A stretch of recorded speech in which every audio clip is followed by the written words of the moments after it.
Welcome into Glancy Field on a breezy and cool Wednesday afternoon for Illinois Tech Scarlet Hawk baseball. Good afternoon, and welcome alongside my broadcast partner, David Cooper. My name's Aaron Schellen, and David, Scarlet Hawks looking to rebound after a couple of tough losses over the last two games in which they were really hurt by that big inning on Sunday, the second game against Edgewood. A 9-run fourth inning led to a 12-2 loss. And then, of course, on Saturday, and then on Sunday out at North Central, an 8-1 lead turned into a house of horrors really quickly in a 20-run inning by North Central College, a game that Scarlet Hawks would go on to lose 21-8. And you and I over the weekend, we talked a lot about limiting the big inning, and we saw it in that first game against Edgewood, which put Illinois Tech in a position to win that game late. But game two against Edgewood and then North Central, big inning is an understatement in those two games. Definitely. Yeah, the story of the season is that big inning, just like you said. And, what causes a big inning?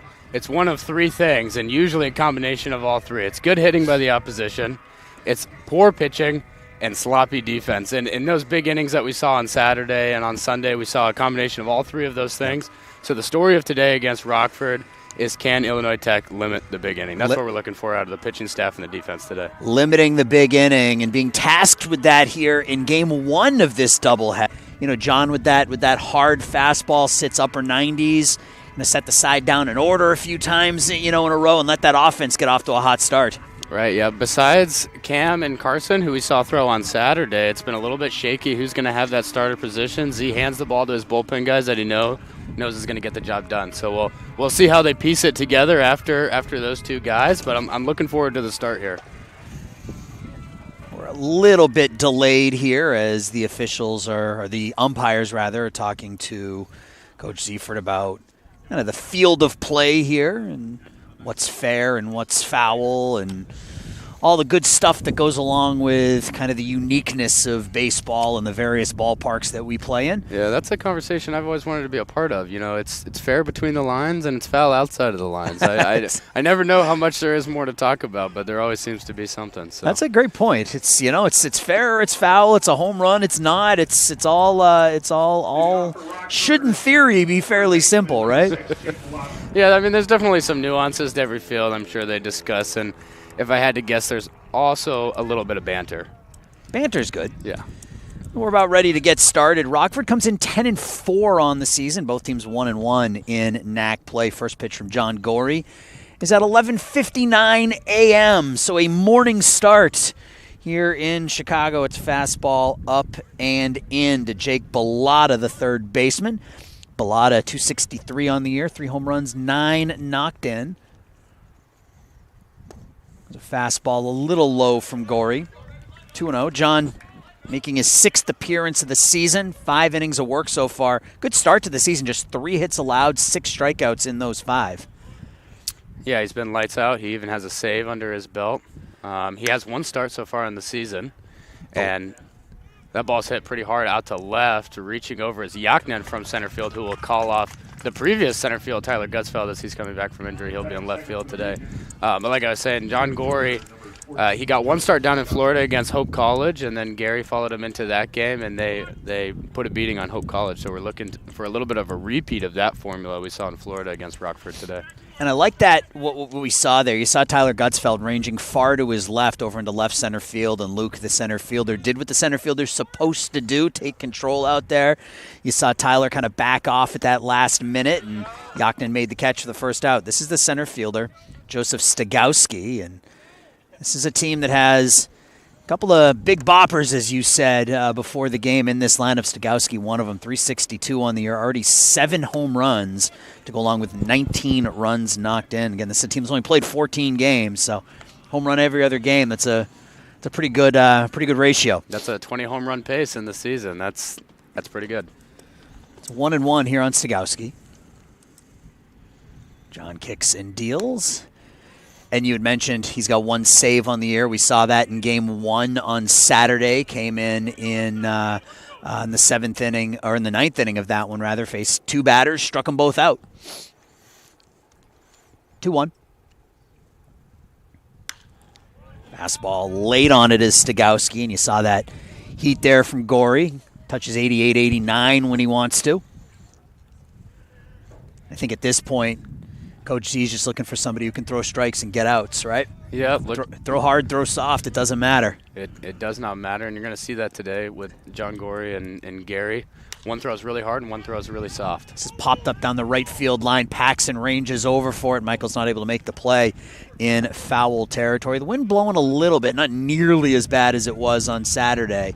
But as it tends to do here at Glancy Field, it's blowing in from the outfield. Very rarely do we have that wind to our backs. It's almost exclusively in our face, and today is no exception.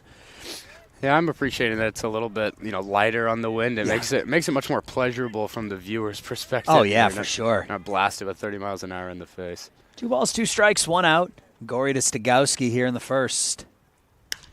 This is hit pretty well out to right. Lucas Wan out in right field. Lucas is not able to make the catch. That lands right up against the wall, and Stogowski will have a double. And that probably a good time to bring up the Illinois Tech starting defense, as it looks a little different than what we've seen here so far, at least in the outfield. Infield, Jack Finch over at third, Jack Fryer at short, Matthew Bovey playing second, Michael Paxson at first, and then in the outfield, as we mentioned, Tyler Gutzfeld in left, Luke Yaknin in center, and Lucas Wan getting the start out in right field here tonight. Philip Bentz does the catching as Ed Ziefert trying to get Lucas's bat into the lineup, I think, here, sticking him out in right field. Yeah, that's definitely the talking point. Lucas has been doing very well in the season. He's batting over 300, so that's a must-have bat in your lineup at this point. With Philly B being an exceptional defensive catcher, you also got to give him some innings behind the plate as well as give Lucas a break. So with Jonah Wilkes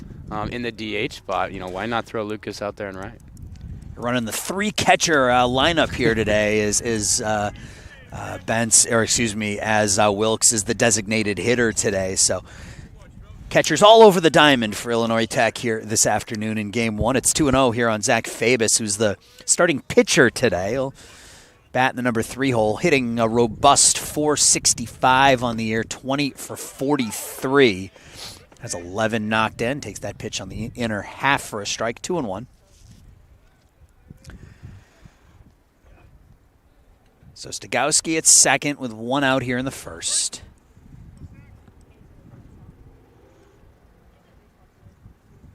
There's the fastball that's lofted to left, and we're seeing here in the early going that fastball from Gorey, Rockford, they're making contact, but it's all going the opposite way, so having trouble getting around on it.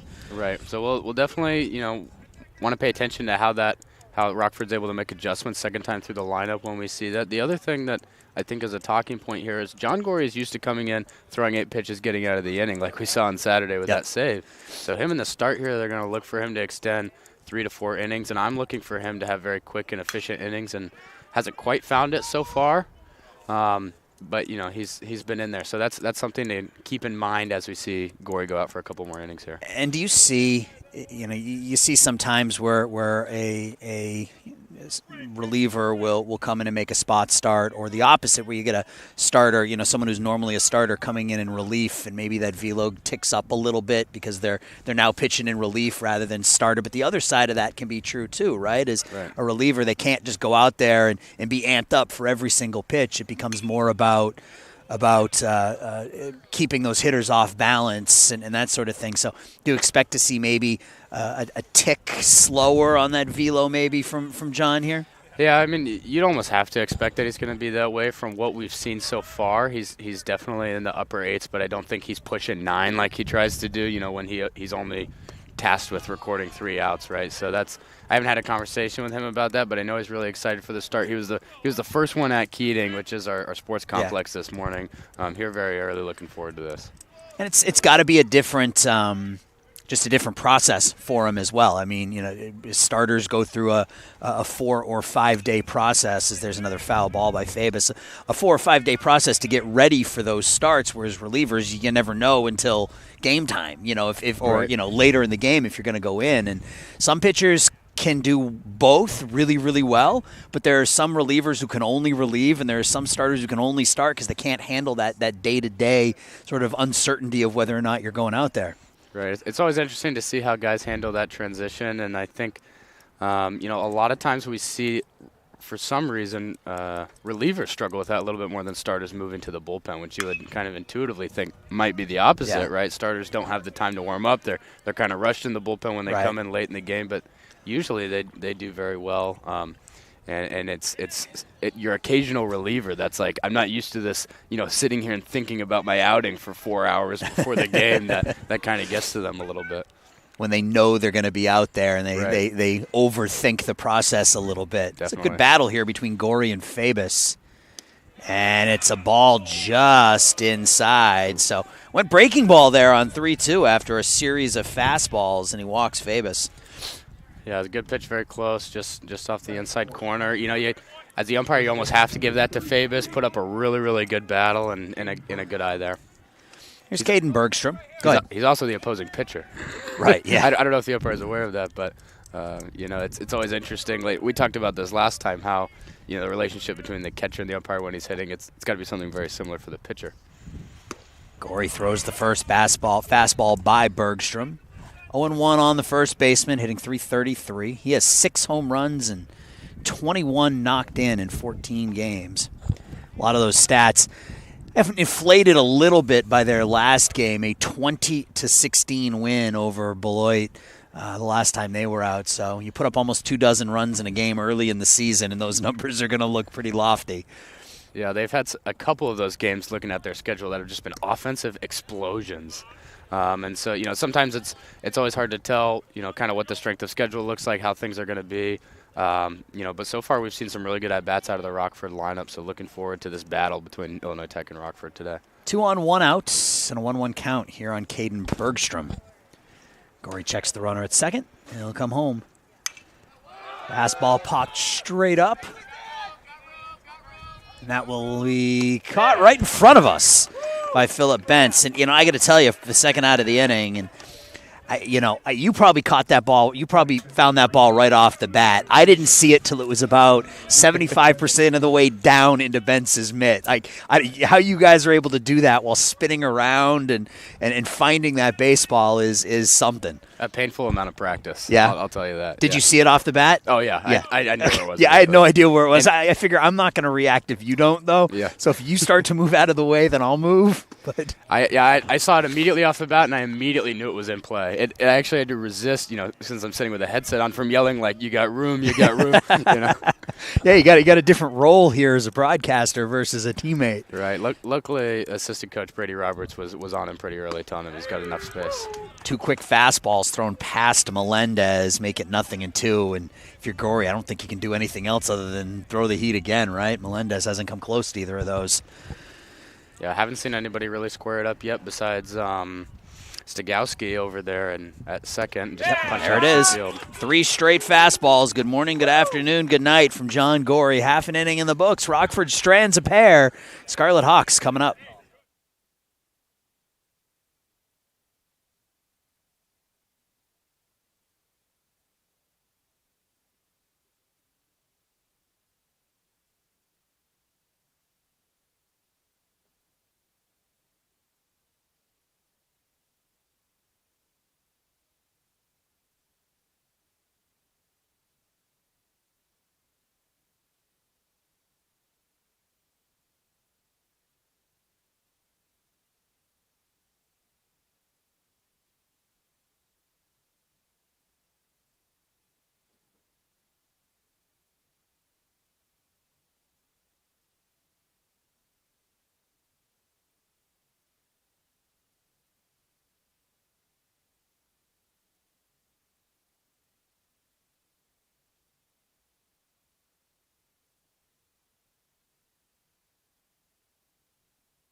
Bottom one, Rockford stranded a pair in that top of the first inning, and this is the lineup they'll send out today as they come in to play 5-9 on the season, 1-1 in NAC play. This is Jack Fryer, the starting shortstop, will bat leadoff.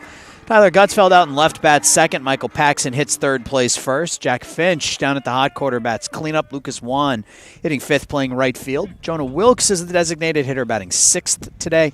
Philip Bentz bats seventh, does the catching. Hitting eighth at second base, Matt Bovey, and out in center field, batting ninth, Luke Yachnin against Zach Fabus, 6 3-inch righty out of Plainfield, Illinois. Gets the start, and it's been a good start to the season for Fabus. We already talked about his offensive numbers, hitting close to 500. He's also 3-0 with an ERA of 3.2 on the season. So he's pitched well, he's hit well, and that's helped Rockford out to a 10-5 start this year. It's quickly 3-0 here on Fryer. Good start to the season for the sophomore Fryer. He's raised that batting average about 90 points compared to last season, and he'll draw a leadoff walk. 3-0 pitch was close, but hey, that's what you want your leadoff man to do, get on base.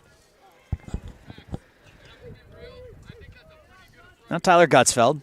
Tyler playing just his 9th game of the season. .419 hitter, has 4 home runs to lead the team, 14 RBI also. Tied for first with the man at first, Jack Fryer.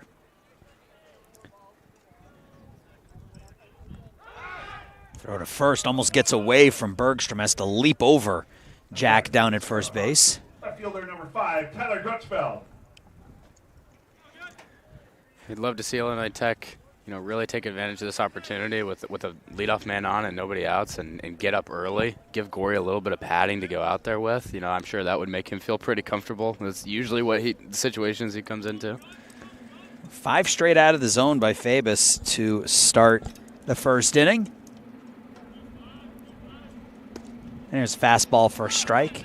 Fryer down at first, 5 for 5 this year in stolen bases. Leads the Scarlet Hawks in that category.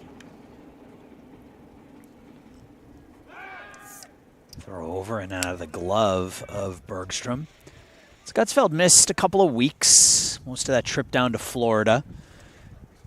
Was back in action against Edgewood on Saturday. The first at bat in that first inning, at a home run to right. It looks to be right as rain, as they say. 1-1. A little low, 2-1. Yeah, in the North Central game on Saturday, his first AB, he hit a monster shot that just fell about 6 feet short of the wall in right center, and that was a base clearing triple. So his power has been on full display this past weekend. We hope to see some flashes of it today. Absolutely need that offense from the junior from Connecticut. It's a 2-2 count on him here. Throw over close. Ooh, just beating that throw back is Fryer. Last year, 12 home runs for Tyler. Hit 9 the year before that, so 25 home runs in his Illinois Tech career to go along with a batting average right around 370.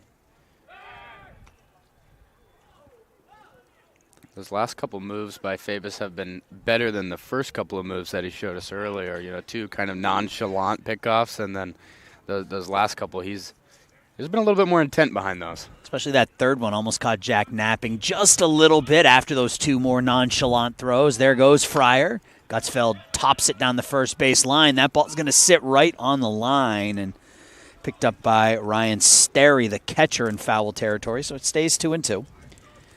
You got to like the plate approach to these first 2 at-bats by Fryer and Gutsfeld, making Fabus throw a lot of pitches here in the early going. They definitely want to wear him down as much as possible. Rockford, looking at the stat sheet, has a little bit of a mixed bag of a bullpen. They definitely have a couple guys. I'm sure we'll get to them later. Their closer has 7 saves on the season, so that's something that we'll watch out for today. But want to wear down their 2 big arms as much as you can. Ground ball to second. Mace to short, and sliding. They're going to call both runners out. They're going to say Fryer interfered with the shortstop.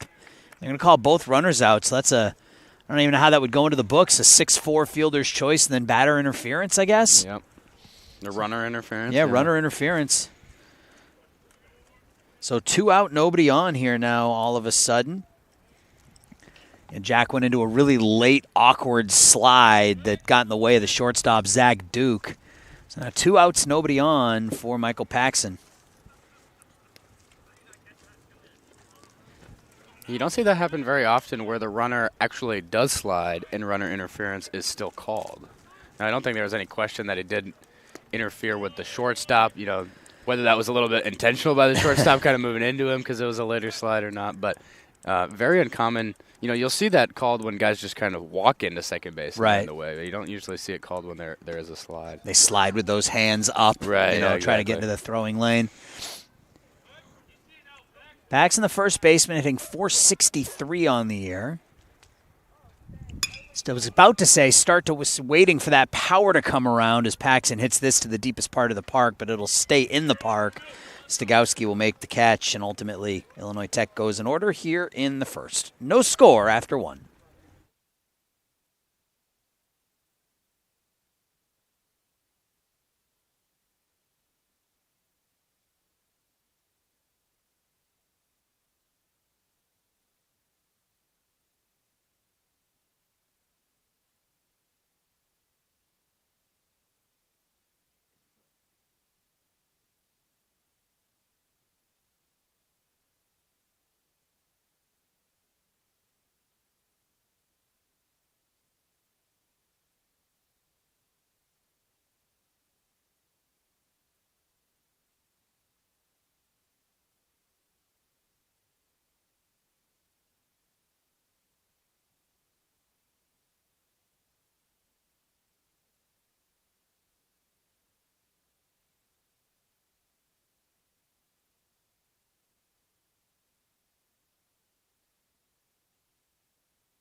Top of the second, no score between Rockford and Illinois Tech. John Gorey gave up a hit, a walk, struck out a batter in that first inning. And when he is controlling that fastball, he's very difficult to hit, as we saw in that last at bat to Enrique Melendez. Just said, here's my fastball 3 times, and Melendez couldn't do anything with it.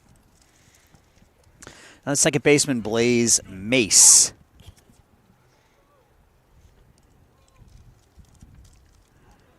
First pitch fastball, once again, swung on and missed. And that pitch, that belt-high fastball, I mean, you can't lay off it. It's strike, but you can't catch up with it either. Yeah, got to be ready for it. Got to take your time in the on-deck circle pretty seriously if you're about to face John Gorey and get that timing right. That one a little up, 1-1 here on Mace. 270 hitter, 5 runs knocked in.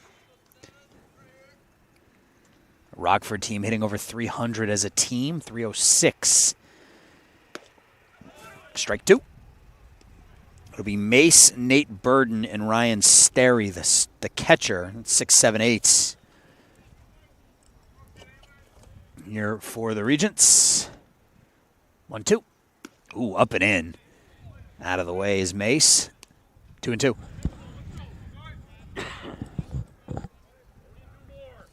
That definitely makes the save be a little bit more uncomfortable for Mace. You know, when you have a guy that's throwing Chad and one slips and you got to get out of the way, you're not super excited to get back in the box.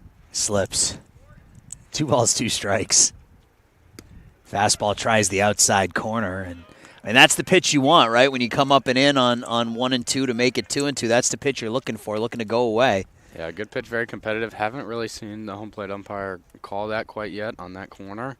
We're probably going to need Gorey to work there a little bit more often in order to earn it. Pop foul and out of play. Stays 3-2. He gave up an opposite field double that was sort of misplayed out in right field by Lucas Wan that turned into a double with 1 out in the first, but he was able to work out of that, getting the 4-5 hitters, and he's gone full here on Mace to start the second. John with the payoff. Fastball high, walks the leadoff man. That's got to be a frustrating one when you get up 1 and 2 like that and then can't put them away. The left fielder, Nate Burden. Burden 6 for 26 here to get things started this season. 231 average. The lefty.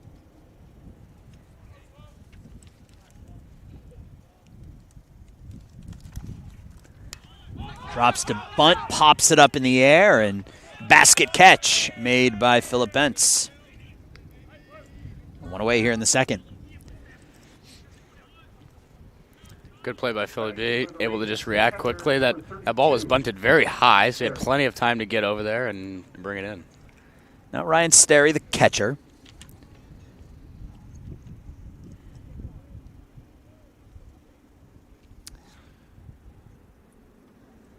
Sterry hitting .290 this year, throw over, has 11 runs knocked in just 31 at bats. Comes up with a runner at second and one away. No score here, top two. We'll see if they put Mace in motion. He is 6 for 6 this year on stolen base attempts, leading the team.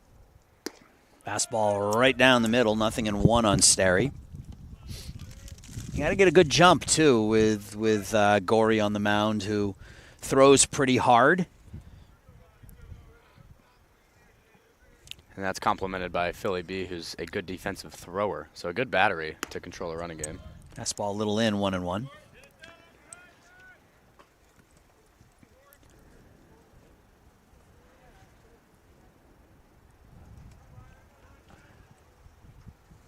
John set, comes home. Oh, gonna go over to first and keeps Mace honest.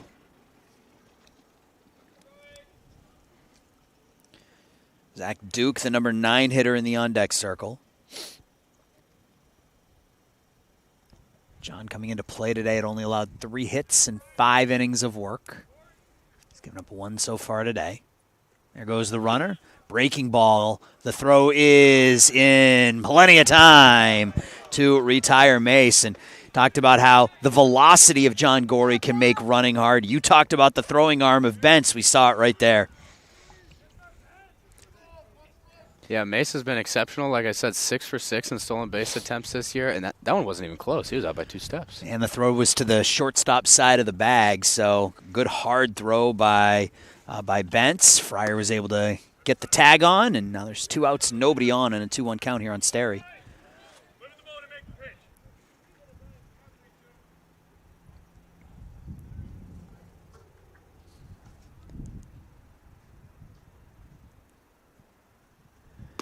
John deals the fastball high. That's going to be ball 4, so the second walk of the inning, third of the game for Gorey. We'll bring up the shortstop, Zach Duke.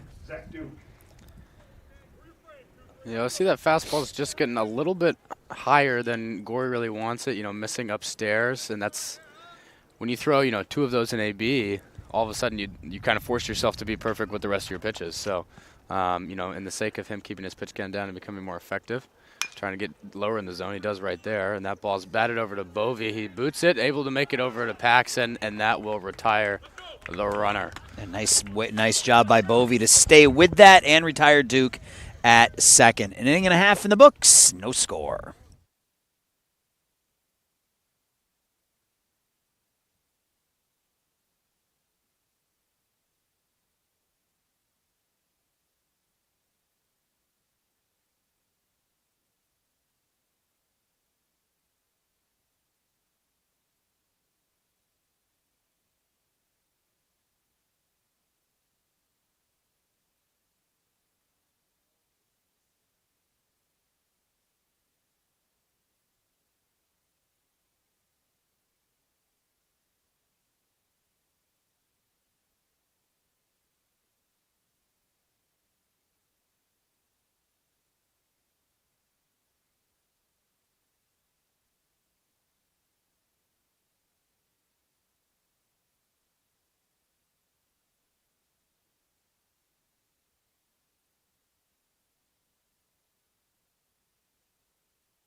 Bottom of the second, no score. Illinois Tech got their leadoff man on in the top of the first, but turned into essentially a double play as Tyler Gutzfeld grounded to the second baseman, and then Jack Fryer was called out for runner interference. Michael Paxson flew out to center, so before 5-6 here against Zach Fabus in the second inning. This is the freshman Jack Finch. He swings the first pitch and lines it to center. Stogowski only has to move a couple of steps to his right. 1 pitch, 1 out here in the second. Good barrel there by Finch, just not able to find any grass. Now Lucas Wan, the right fielder here in game 1. Lucas Wan.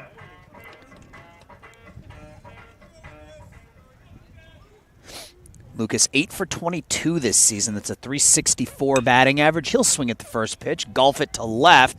Burden is back. Now he comes over towards the line, and you never like saying 2 pitches, 2 outs when your team's at the plate, but that's where we are right now. 2 pitches, 2 outs here in the second.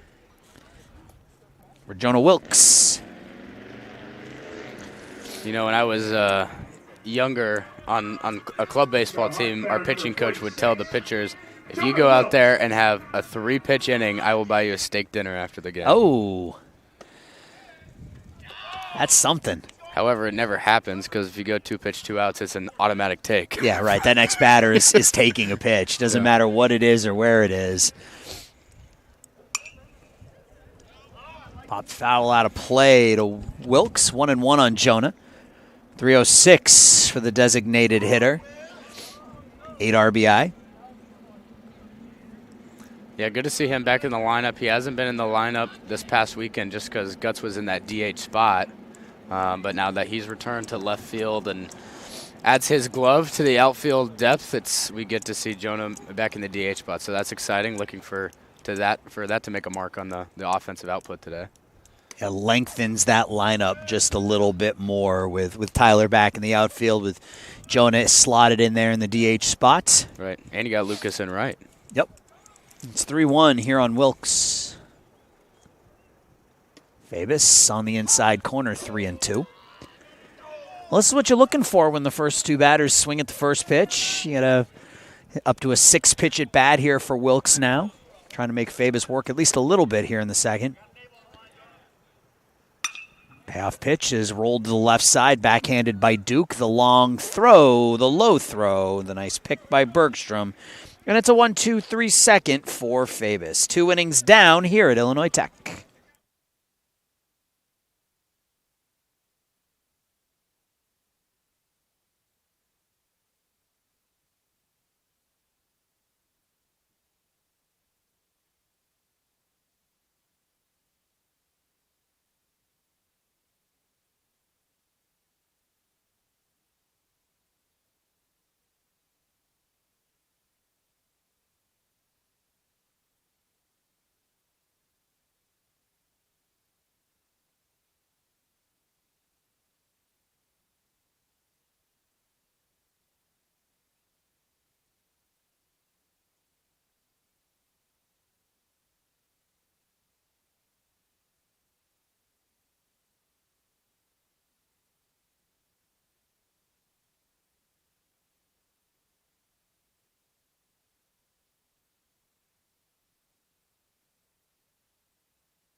Second time through the lineup here for Rockford against John Gorey. John has walked 3, given up a hit, struck out a batter. Hasn't looked bad, but second time through the order here, David.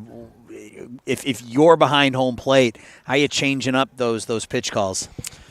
Well, we're gonna throw a few more curveballs, and we've talked a lot about Gorey's fastball, how it's high velo, and guys have been late on it. You're still going to throw a healthy dose of that, but you're going to want to mix in some breakers exactly like that. To complement Gorey's fastball, he also has an elite breaker, or it's a curveball, and whenever he can land it, that 2-pitch combo is basically unhittable.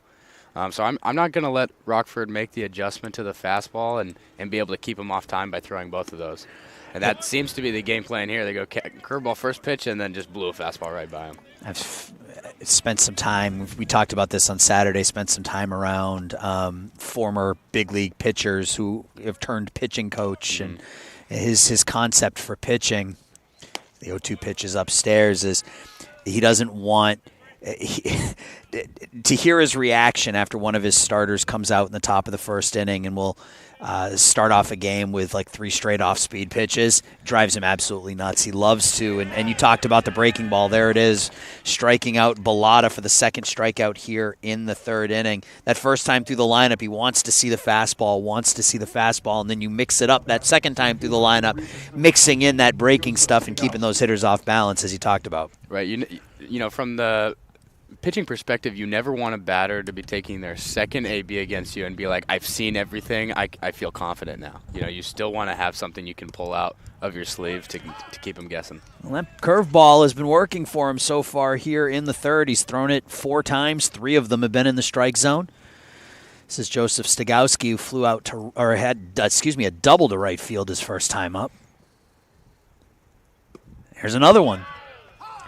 A healthy dose of curveballs here in the third inning for John Gorey, and it's working so far. He's also locating it very well. Everyone he's thrown this inning has been a strike. The 0-2. Fastball hit to the right side, and that'll be another base hit for Stigowski. And that just feels like a really good piece of hitting by the center fielder. An 0-2 fastball on the outer half of the plate just punches it into right field.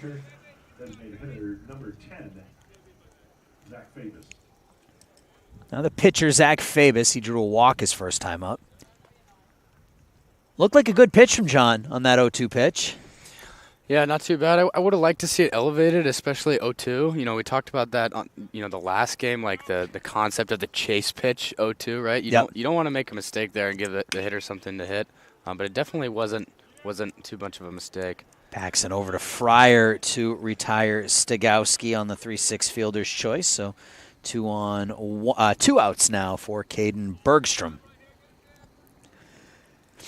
And it feels like that right side of the Illinois Tech infield is going to be busy against these right-handed hitters with Gorey out there.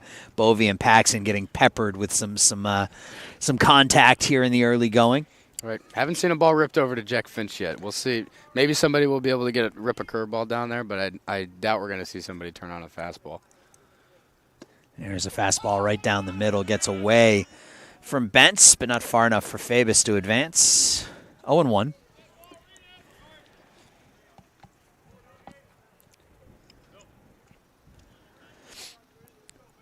So John looking to finish his third inning of relief here, if he can, or third inning as a starter, if he can retire Bergstrom. Line drive right back up the box, and that's the hardest hit ball of the game against John Gorey here. A 2-out single by Caden Bergstrom in the third inning. Yeah, that swing was on time. He was prepared for the fastball and hit it right on the nose up the middle. Good piece of hitting. Now Melendez, he struck out on 3 pitches to end the first inning.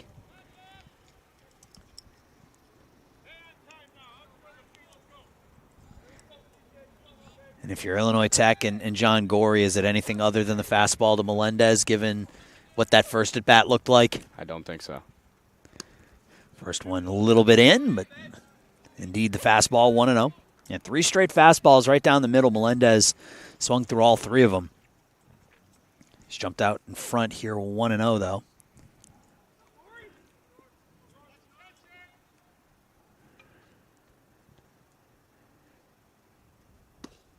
That one catches the corner. That was pitch 50 for Gorey here in the third inning.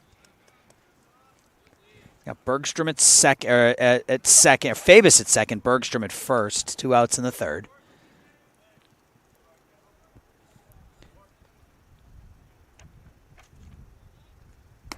That one's upstairs. Count goes, I think it's 2-1. Scoreboard says 3-0. I believe it's 2-1. No, it is 3-0. That second pitch, I thought he called a strike. It is 3-0 here on Melendez.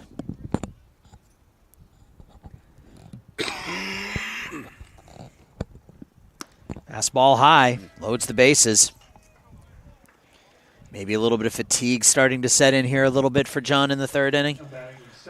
Yeah, the fastball's been a little bit all over the place. You know, we started to see that a little bit last inning with a couple of walks in, and again this inning. His curveball's been spot on this inning. Now, I understand why they didn't throw it to Melendez there because they were able to get him on fastballs last time. Wouldn't be surprised if they see them going back to the curveball here to get him in the zone with the bases loaded. Mays walked in the first and take the first pitch on the outside corner for a strike. He walked and then was caught stealing. So the bases are loaded here in the third for Rockford. First real threat for Rockford. The 0-1. Fastball pins the outside corner. 0-2. It's a good job by Philly B there. I think that ball was a little bit down. Great receiving. You know, we talked about how he's elite defensively, and we already seen him make a great throw today. It's some good work right there by him. The 0-2 now. John kicks, fires, breaking ball. Ooh, stays just a little in. 1-2. I think it says something here that on that 0-2 pitch he went curveball rather than the fastball. Speaks to what you were saying, that he's had success locating that curveball here in the third inning. Right. I also like that he went down. I like that he didn't necessarily give him one to hit there. 1-2 fastball. It's grounded to short. Fryer the low throw, but Paxson is there, and Gorey wriggles out of a bases-loaded jam. 0-0 as we go to the bottom of the third.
Bottom of the third inning, 3 shutout innings for John Gorey to get the start here today, and he's held Rockford off the scoreboard. Now the offense has to get moving in the third against Zach Fabus, who is not allowed to hit through 2. It'll be Philip Bentz, Matt Bovey, Luke Yaknin here in the third inning.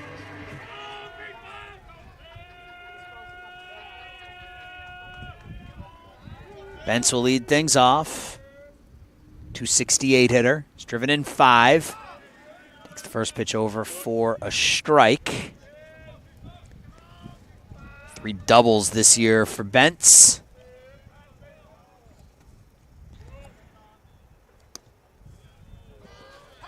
Oh, 1 fastball looked a little low, called a strike. 0-2. It's only fair. Philly B's been stealing that, right? As long as it's a strike for both sides, right? The 0-2. Fastball fouled straight back.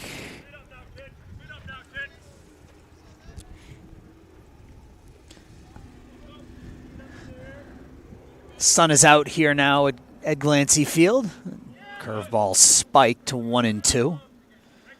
It's supposed to get a little warmer as the day goes on. It's not terrible right now. Yeah, no, especially when the sun came out after that first inning. It's really beautiful. It's about as good as it gets for NAC baseball. Right, for NAC baseball in the middle of March. 1 ball, 2 strikes. Fastball right there, called strike 3. First strikeout of the game for Fabus. 1 away here in the third.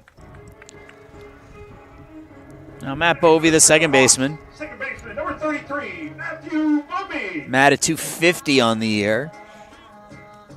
Leads the team in walks, though, which is Something he's very, very good at, getting on base at the bottom of the lineup. Yeah, not a surprise. He and Jack Fryer were 1-2 last year in getting on base at the bottom of the lineup.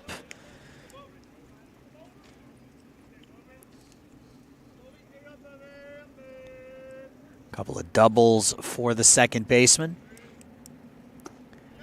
Fastball low, 2-0. Luke Yaknin in the on-deck circle, and then back to the top of the order if anybody reaches, and Jack Fryer. 2-0 fastball to third, backhanded by Bellata. He bobbles it, has time, and getting pulled off the bag on the throw was Caden Bergstrom. So Bovee will reach. We'll see if that goes in the books as a hit or an error. But tough play down there at third. Backhand bobbled. And then the throw pulled the first baseman off the bag. So Bovee's at first with one out. It's going to be an E5. Oh, it'll be a hit, excuse me. They put an error up there first and then took it away and put a hit up on the board. So it's a base hit for Matt Bovee. And now Yaknin. And I think Luke was out there initially for his defense, his center field defense, but second on the team in hitting right now at .355. He's exactly what you want to see in your 9-hole guy, a guy that's going to put the ball in play a lot, and he's very fast, so he's going to be able to squeak out infield hits. I talked about last game how he looks kind of Sam Sproul-esque. Yep. That's exactly what you want to see out of your 9 spot. Has a home run this year as well. Yeah, I was looking at the stat sheet with some of the guys last night, and I was like, Yaknin has a home run? They're like, yeah, he hit one in Florida. And I was like, was it like inside the park or did he actually hit it? And they're like, no, he like actually hit a bomb. I was like, oh, that's awesome. So, because I didn't get a chance to catch all the games on the stream, so. That's all right. You've got things to do now right. that you're now that you're not a student. Right. 1-1, breaking ball in for a strike. 2-1, 1-2. You always remember that first home run though, so that's a special moment for. You had one as a freshman, right? I had one as a freshman. Who was it against? Against Marion. Yeah. Was it here? It was here. Yeah. Left field, right field. It was left field, just left of the scoreboard. Oh wow, really? Yeah. That's a good one. I really got a hold of it. I don't know why I couldn't do that the rest of my career, but I did it one time freshman year. So it's all right. Just stick with you. That's out there by the flagpole. I mean, that takes a shot to get out that way. Yeah. 1 ball, 2 strikes here on Yaknin. Throw to first. Bovee back in safely. Matt 4 for 5 this year in stolen bases. And comparing Luke to Sam Sproul, that's pretty high praise.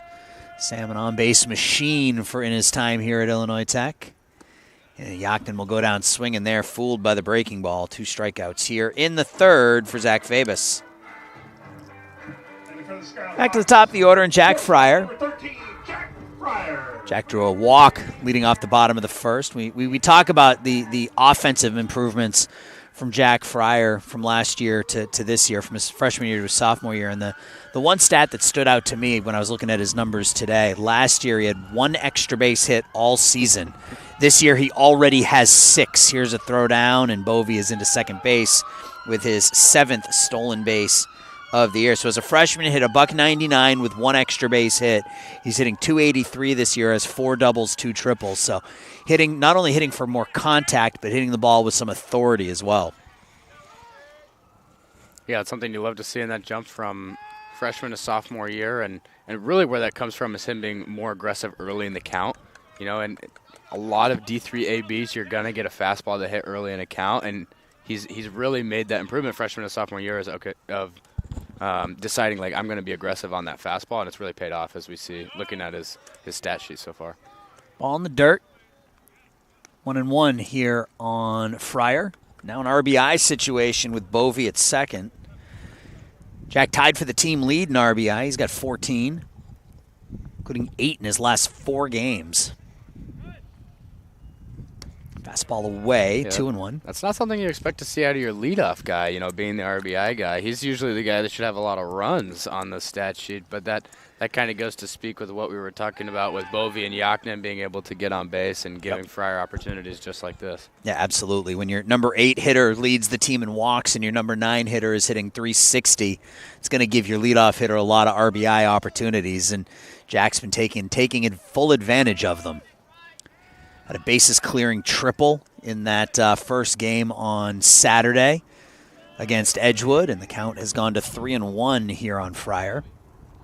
Hit a fly ball down the left field line that got caught up in Edgewood's gear down there, and hey, you play it out until the umpire tells you not to, and he ended up with a bases-clearing triple out of it. 3-1, ball 4, so Jack has walked twice. The runners on first and second now for Tyler Gutzfeld, and if you're going to come up, if there's a guy coming up with 2 on and 2 outs, this is probably the one you're choosing if you're Illinois Tech. So we'll see how Tyler approaches this at bats. 4 home runs this year for Gutzfeld. Long run from second base by Blaze Mace to try to come in behind Bovee there. Yeah, Fabus had to kind of end up throwing it about 6 feet to the right of the bag, so that way the second baseman was going to make it to the ball. First pitch to Gutzfeld. Breaking ball, hooked foul, 0-1. Tyler came in 13 for 31 this season. That's .419. Gone down a little bit with his 0 for 1 today. 4 home runs lead the team. 14 RBI lead the team. Slugging percentage of almost 1,000. Hard hit to second. Couple of hops to Mace. He has it in time, and he'll retire Gutzfeld. So Tyler hit it on the screws, and that gave Mace enough time to smother it and throw him out. So three innings in the books. No score still.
Coming back here in the top of the 4th, the day is done for John Gorey. 3 innings, 3 hits. He walked 4, struck out 2, but all in all, Coop, I think you take it, right? Definitely. A very good start from John Gorey. You know, he wasn't quite as efficient as I would have loved, but to have your closer come in and give you 3 shutout to start out the doubleheader today, can't ask for much more than that.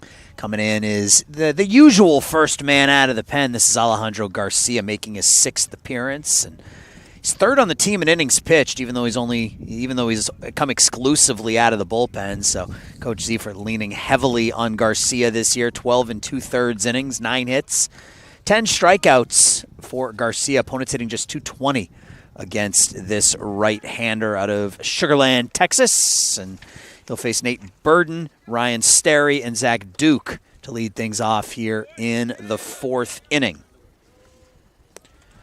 We saw Garcia in game 1 of the doubleheader against Edgewood. He went an inning and 2/3 and got out of a bases loaded, nobody out jam, giving up just the 1 run, and that was really the big pitch of the game for me, working out of that jam and giving his offense an opportunity. Here's a ground ball to second. Bovee has it across his body, and 1 out here in the 4th. Man, that's a good play by Bovee there.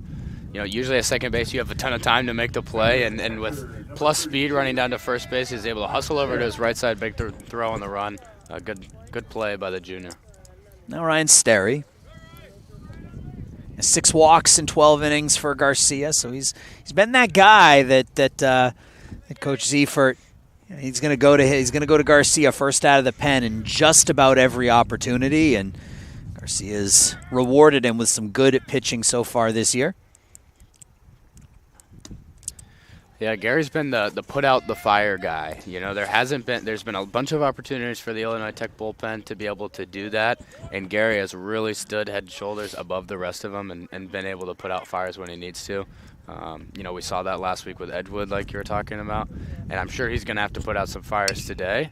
This one's lofted to left. Gutsfeld is in, and he'll make the catch, so 2 quick outs here in the 4th. Yeah, that game against Edgewood came in with the bases loaded in the 5th inning, coming in for Cameron Bracewell, and he walked the first man he faced, but then was able to induce an inning-ending double play. Came in with the bases loaded, 1 out, get out of it, giving up just the 1 run. I think you take that, and then he pitched the 6th and kept that game close. The offense came in, and they were able to do the job later in the game. And you know, when you're a guy like Garcia, your job is to come out and just put up zeros, right? Whether it's for 1 inning or 3, it's put up zeros and give your offense an opportunity to break through here. And he's 1 batter away from throwing up his first 0, and that's Zach Duke.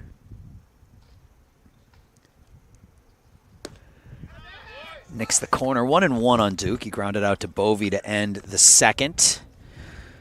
Yeah, good start for John Gorey. 3 innings, 3 hits. Control a little off, which speaks to your efficiency a little bit. He walked 4. Struck out a pair. 3rd inning, was able to get out of a bases-loaded jam. Sliced foul. 1-2.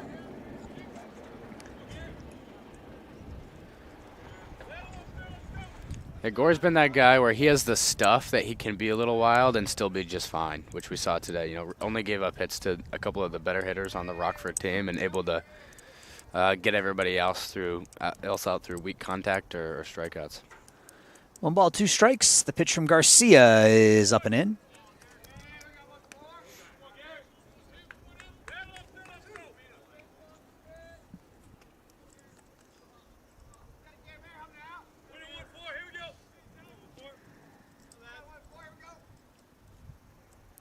Two balls, 2 strikes, 2 outs, nobody on, bottom 4. Garcia to the number 9 hitter, Zach Duke now.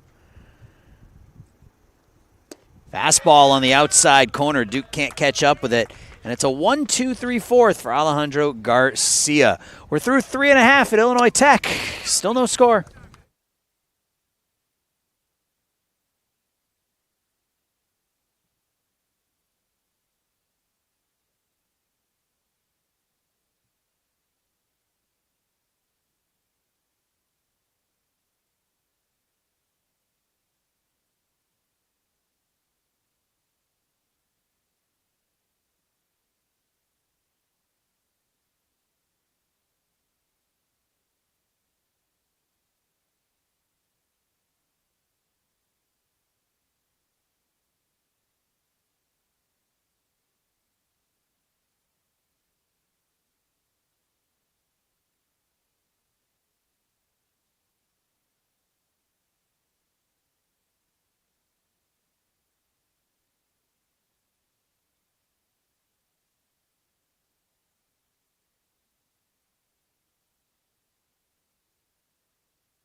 Back here for the bottom of the fourth inning. No score between Rockford and Illinois Tech. It'll be 3-4-5 for the Scarlet Hawks here in their half of the fourth. Paxson, Finch, and Juan against Zach Fabus, who through 3 innings has allowed just 1 hit. He's walked a couple, struck out a couple. And he'll deal with Pax, who's 0 for 1 today with a fly out to center. Paxson last year led the team in home runs. Only 1 so far this year. First pitch swinging, grounds it to short. Duke has it in time to retire Paxson for the first out here in the fourth. Paxson now 0 for 2. Now the center fielder, Jack Finch. Batting for the Hawks, third baseman number 24, Jack Finch. Finch led off the second inning. First pitch he saw, he popped out to center field. Freshman currently riding a 4-game hit streak, has hits in 8 of his last 9. Ball 1. Finch followed by Juan. If anybody reaches Jonah Wilkes here in the fourth inning. The 1-0. Fastball up and away, 2-0.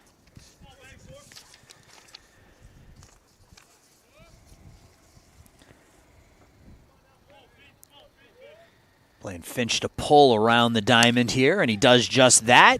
Shortstop Duke has it on the second base side of the bag to retire Finch. So right into that shift, and by the time Zach Duke threw that ball, David, he was basically standing in the second base fielding position. Right. 2 outs. Right fielder number 18, Lucas Watt. Not for a minute. That was going to squeak up the middle, but good range by Duke to his left to scoop and throw with plenty of time. Now Lucas Juan, he flew out to center to left his first time up. Swings the first pitch, hits it up the middle, and Lucas Juan with a 2-out base hit to center field. Second hit of the game for the Scarlet Hawks. And now Jonah Wilkes. So my freshman year, we were really into shifting the defense. Yeah. And we played these like super aggressive shifts, like the coaching staff would scout out everybody and try and figure out where to shift us. And then we lost one game because a little dribbler went to the right side in a righty shift, and we never did it ever again. Breaking ball misses away to Wilkes. Yeah, I mean, that's the thing, right? If you've got somebody up there who can handle the bat and, maybe, under normal circumstances they're a pull hitter. If they can handle the bat, it doesn't take much just to shoot one the other way. And it's a pop foul. You see it mostly with big power guys, but if you don't have a ton of power and they're shifting you one way, drop one down the line, right? You see it so much at this level. Bunting is such an integral part of the offense at the D3 level that it's hard to play a shift like that because you take that third baseman and you move him into the shortstop hole, and all you got to do is get it fair, right? And it's a hit. Exactly, and the other thing is that you have a lot of pitchers are not at an elite enough level to where it's easier for batters to be able to do that. It's not the MLB where guys are blowing 99. It's like, I'm not going to be able to just poke that where I want to. You gotta put your best swing on it. Right, but when the fastball's coming in the low 80s or the mid 80s, it's much easier to drop that bat down and put the bunt where you want it to go. And exactly. If you've got that entire side of the infield open, you're going to take it every time. Right.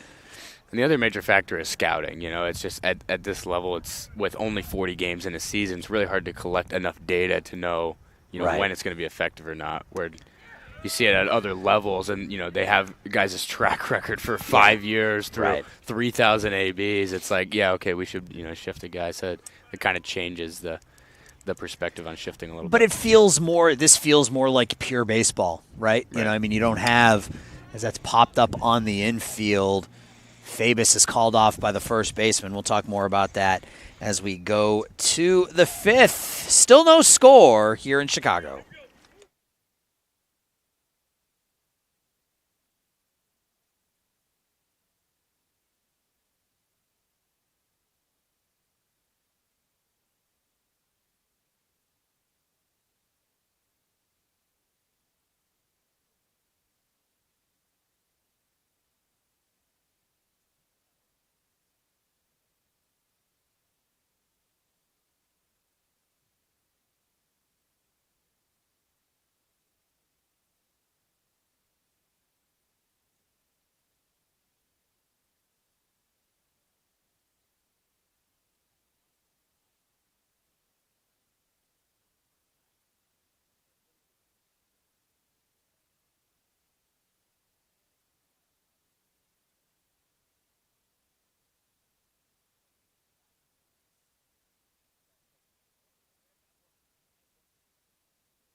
Back here, top of the 5th. Still no score. John Gorey went 3 shutout, and then Alejandro Garcia pitched a scoreless 4th.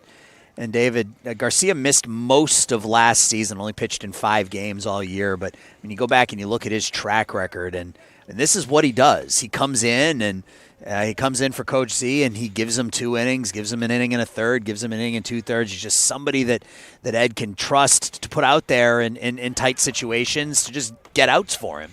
Yeah, and 2 years ago, so his sophomore year, Gorey was hurt, so Gorey wasn't part of that bullpen mix. We had 5th-year senior Zach Lease, and the game plan there was, Lease was the 8 guy and Gary was the 9 guy, and he really grew into that role as a sophomore from his freshman year. Like you mentioned, last year with an injury, not really able to get back to form. But this year he told me he's feeling great. And there's just so much confidence that comes from both him and John Gorey, who have suffered from injuries in their careers, where when you're going into a season and you're healthy, there's just such a higher level of confidence in you as a pitcher of what you can do. And we've seen amazing performances out of them. Never seen John Gorey start a game until this year. He's done it twice, and he's done great. So there's a big aspect to being healthy and that mental component of pitching.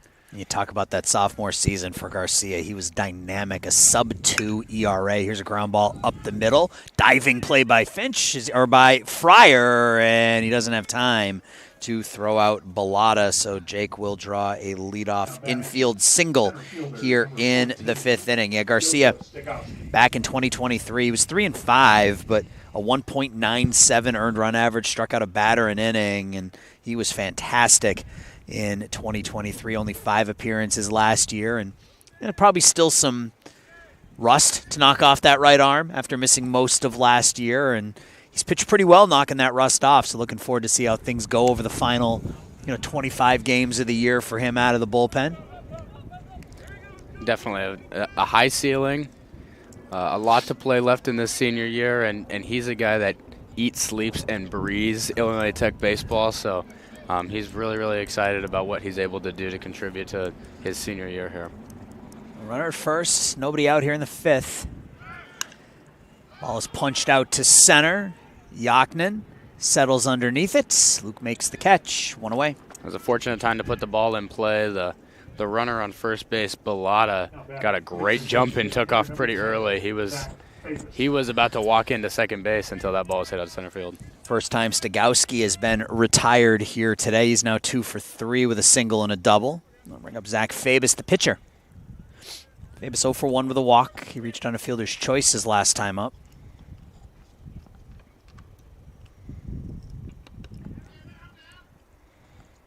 A lot of 6 for 8 this year in stolen bases. Tied for the team lead. Rockford's attempted 1 steal in the game, and that was Blaze Mace, who was thrown out back in the 2nd. Yeah, when you have one of your better base runners thrown out, it's interesting. And there's Bellata going off, and Phil's going to make a high throw that gets away from Fryer into the outfield. Yaknin's going to throw it over to third and not picked up by Finch. So that's going to be a first to third on a stolen base from Bellata, and a throwing error on Philly Benz will advance him to third base. Bellata is down. Looks like he kind of twisted his ankle as he slid into third base, and so we're going to hope that he's able to stand up as the trainer goes out to give him a visit. Yeah, so that throw down by Bentz to the second base side of the bag. Fryer not able to field it cleanly, and Bellata for a second there looked like maybe he shouldn't have taken off down for third, and that throw by Yaknin was right on the money, but too much speed from Bellata. I don't know that would have been a close play if Finch had been able to hang on to it at third, but in the end, you got a runner at third with 1 out now.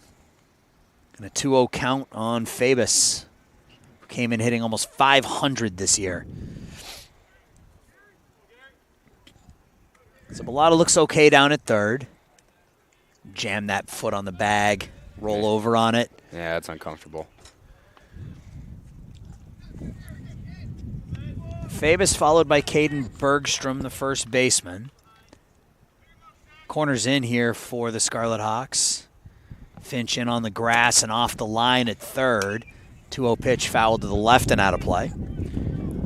Yeah, Coach Seifert just moved Paxson back. He wants him playing a little bit deeper with the lefty up. Finch will remain at the edge of the grass, probably preventing against a suicide squeeze or, some sort of just weak dribbler that side. They're expecting a ball hit to the right side, especially against Gary, who's not nearly as hard of a thrower as John Gorey. Downstairs for a ball, 3-1. Middle infield is back, so Illinois Tech conceding that run on a ground ball up the middle. 3 balls, 1 strike on Fabus. Garcia wants a new ball. And he'll get one.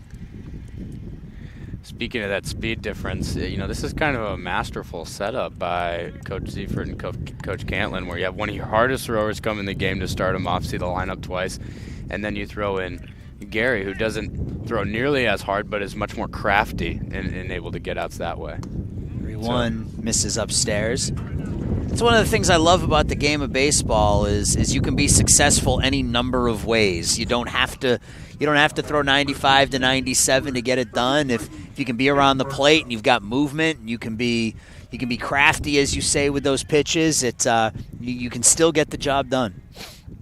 First and third now, 1 out for Bergstrom. It was 1 for 2 with a single. Rockford threatening here in the 5th.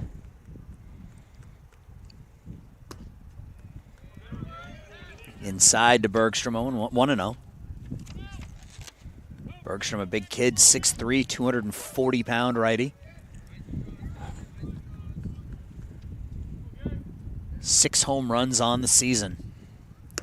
Fastball, can't catch up with it.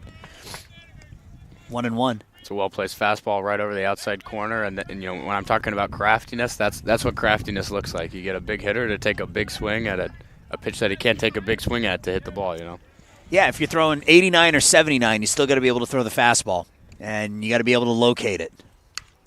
Jams him, and that's hooked foul down the left field line. 1-2. But you see the approach here from Garcia, outside on that last pitch, and then busting him in on the next one. Yep. And if you're Bergstrom now, you don't know if he's coming in or if he's going away, and if it's going to be because those last 2 pitches, both fastballs, so. My guess is they're going to go slider away. That's what's in my envelope. Let's see if Coop is right. The 1-2. Grounded to third, foul. Was a slider, but it was misplaced, a little bit high.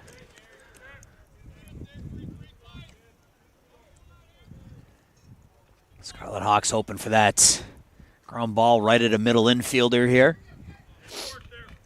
Garcia with 1 strikeout so far through an inning and a third.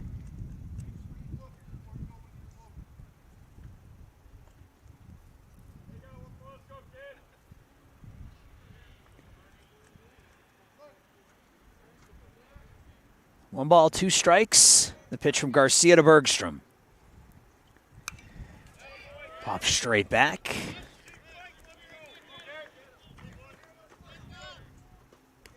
Do it again.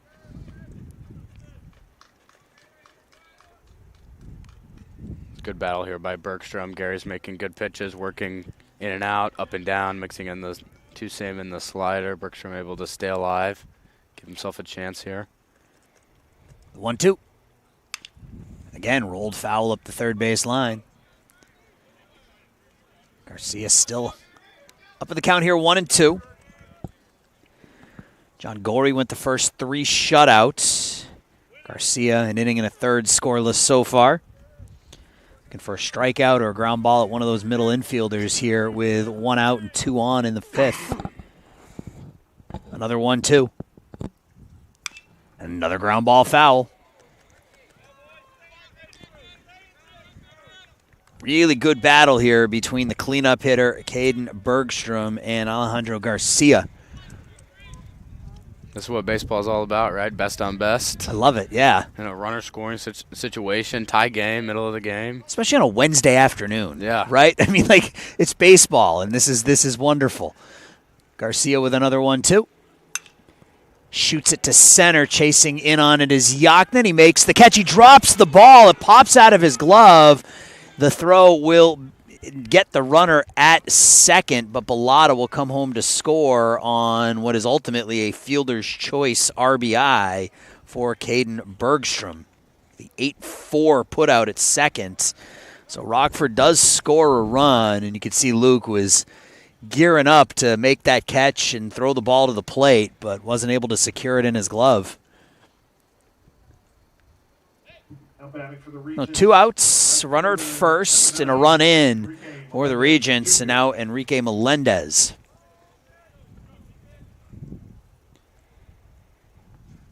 So is that run scored as on the fielder's choice, or is it scored as an E8? It's scored as a fielder's choice. Okay. Scored as a fielder's choice, and a fielder's choice 8-4 and an RBI. At least that's how I would score it. We'll see how the official scorer scores it, but that's how I would do it. Yeah. I'm just trying to decide if that goes in as an earned run or not, because you also have Philly B's throwing error that actually advanced him to third base. Well, they're ruling it an error on the center fielder with Fabus out at second. So okay. I guess it will be an E8 and not a fielder's choice. That's another one of the beauties of baseball is keeping the book. Yeah, right. Like I write down what I think it is, and I call what I think it is, and then I see the official score, and I make the changes I need to make the change. Some fly ball that's golfed to left. Gutsfeld shades his eyes, makes the catch, and sets down Rockford here in the 5th. But they score a run. We're halfway home. Scarlet Hawks down by a run.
Bottom 5, Scarlet Hawks trail for the first time today, 1-0, an unearned run in that 5th inning, a hit, a couple of errors on Illinois Tech in that 5th inning, a walk led to an unearned run. And now it'll be the 7, 8, 9 hitters for the Scarlet Hawks against Zach Fabus. Philip Bentz leads things off, holds up for a ball. Bentz struck out looking in the 3rd. Only a couple of singles for Illinois Tech here today. Maybe Bentz, Bovee, Yaknin, 7, 8, 9. That fastball catches the outer edge, 1-1. Fabus threw 4, 2 hits, 2 walks, 2 Ks. 1-1. Hit foul. Almost catches Bovee in the on-deck circle. He had no idea where that ball was. 1 ball, 2 strikes. Fabus to Bentz. Good breaking pitch, good hold by Bentz, 2-2. Fabus last pitched on the 15th. 6 innings, 5 hits, 2 runs, 5 Ks. Bentz waits on it, fouls it off to the right, stay alive at 2-2. Yeah, speaking of crafty pitching, Fabus is one of those guys that has seemed to find an identity in being crafty. You've talked about how he's had a good year. Fastball punch to center. Stigowski will let it land in front of him, so good at bat by Philip Bentz. Fouls off a couple of 2-2 pitches and picks up a leadoff single to center. Now batting for the Hawks. Second baseman number Or 33, Philly B, as you call him. Philly B. Philly B. That's what he's known. That's how he's known on the team. Now Matt Bovee. He's had an infield single, stole a base, was stranded at second, back in the third. Jake Bellata even with the grass at third, expecting a bunt from Bovee. Doesn't get one. That's bounced, and Bentz will take off. Good base running by the Illinois Tech catcher. That ball didn't get very far away from Ryan Sterry, but Bentz was able to scamper down to second on the wild pitch. You know, I heard they worked on that yesterday. 6 in the morning, first thing they came out and did was dirt ball reads with Coach Brady. Really? Yes. 6 in the morning, huh? Yeah, we practiced at 6 in the morning, and they were outside yesterday at 6 in the morning when it was 34 degrees. And that's the first thing they worked on with it was those dirt ball reads, so it's paying off. Paying off already. Yeah. No runner in scoring position with nobody out in a 2-0 count on Bovee.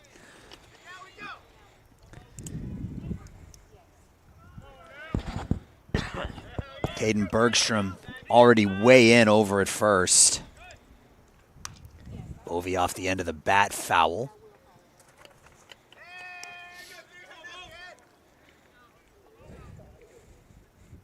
Illinois Tech last year knocked Rockford out of the NAC tournament. Yes, we did. 6-5 win, 5 runs in the 8th inning in that one.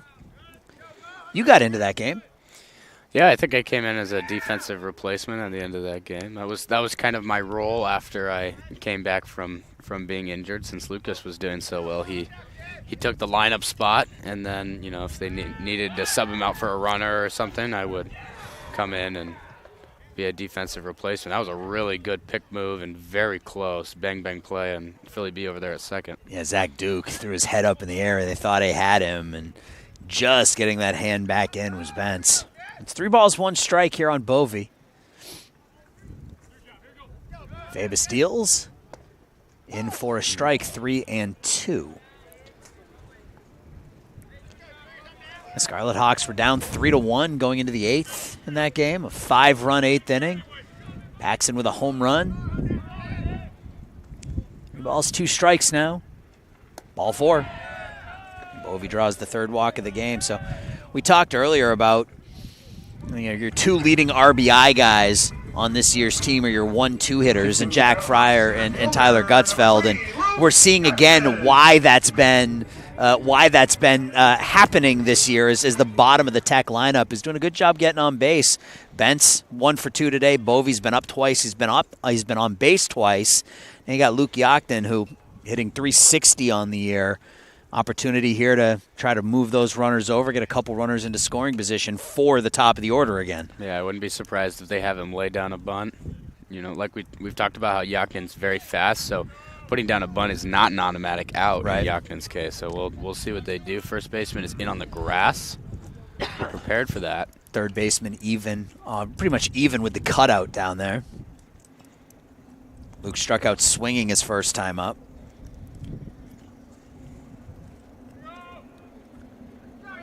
Does square to bunt, breaking ball down and away. Bentz taking a huge secondary lead down there at second base. He was about a third of the way down to third base. Yeah, but he saw bunt on that watch, and he's like, "All right, I gotta get ready to go." Another pitch down and away. The ball gets away. Bentz again, and falling down is Sterry, and Bovee will go down to second on the wild pitch. So more good base running by the Scarlet Hawks here in the 5th, and now we got to take that bunt signal off, and now you got a hitter's count 2-0 for Yachten. Yeah. The infield, though, still in, so expecting something from Luke on a 2-0 pitch. Now backing up a little bit, Bergstrom. Fabus. Fastball upstairs, 3-0.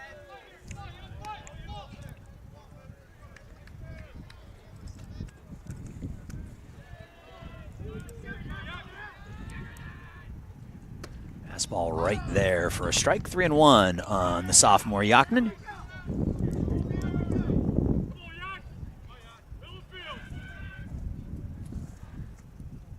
Another fastball, another strike. Count goes full.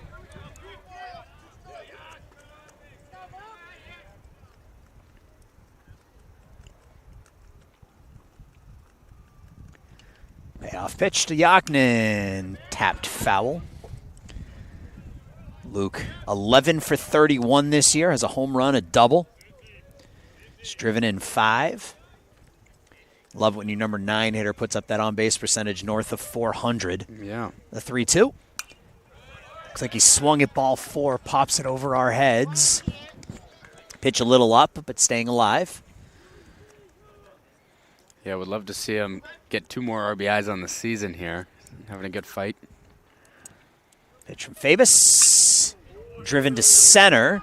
Stogowski is back, and he'll make the catch. Both runners, nope. Bovee will not tag, but it is plenty deep enough to bring home Phillip Bentz. That's a productive out. Sac fly to center by Luke Yaknin ties the game here at 1. For the Hawks, shortstop number 13, Jack Fryer. I'm a baseball purist. I love a good productive out. So a sac fly, a ground ball to the right side with a runner at second. I love those sorts of things. So that's a great at-bat from Luke Yaknin right there. Especially out of your 9-hole. Yep. If you can get that productivity out of your 9-hole, your lineup's in a good spot. Yep. RBI number 6 on the year. There goes Bovee for third. The throw down. That'll scoot into left field. Matt will come around to score on the E2. And more good base running by the Scarlet Hawks here in the 5th inning. And they've taken a 2-1 lead. Stolen base for Bovee, number 8, his second of the game. The throwing error by Sterry, and all of a sudden, Illinois Tech is up 2-1. Now Fryer with nobody on and 1 out. Jack's been up twice, he's walked twice. He squares to bunt, offers at it, and he's down in the count, 0-2. He might have been standing in front of home plate by the time he tried to bunt that ball. Got to get the ball down first. The 0-2. Fouled right back by us. See, I was right to react to that one. Yep. We weren't getting out of the way. Good thing that net was there. Yeah. No balls, 2 strikes on Fryer. Fastball up. 1-2. So Illinois Tech finally gets to Zach Fabus here. A single and a walk by the 7-8 hitters. A couple of wild pitches, some good base running. A sac fly. Fryer pops it out to shallow right center field. Melendez makes the catch, and it looks like Blaze Mays tweaked something there as he sort of fell down at second base. Now he's walking around a little gingerly on that right leg. I don't know if he got caught on the lip of the grass, but here's Gutzfeld now with 2 outs and nobody on. Gutzfeld 0 for 2 today.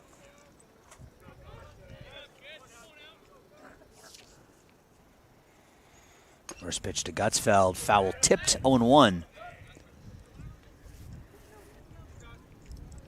Tyler this season, just his 9th game.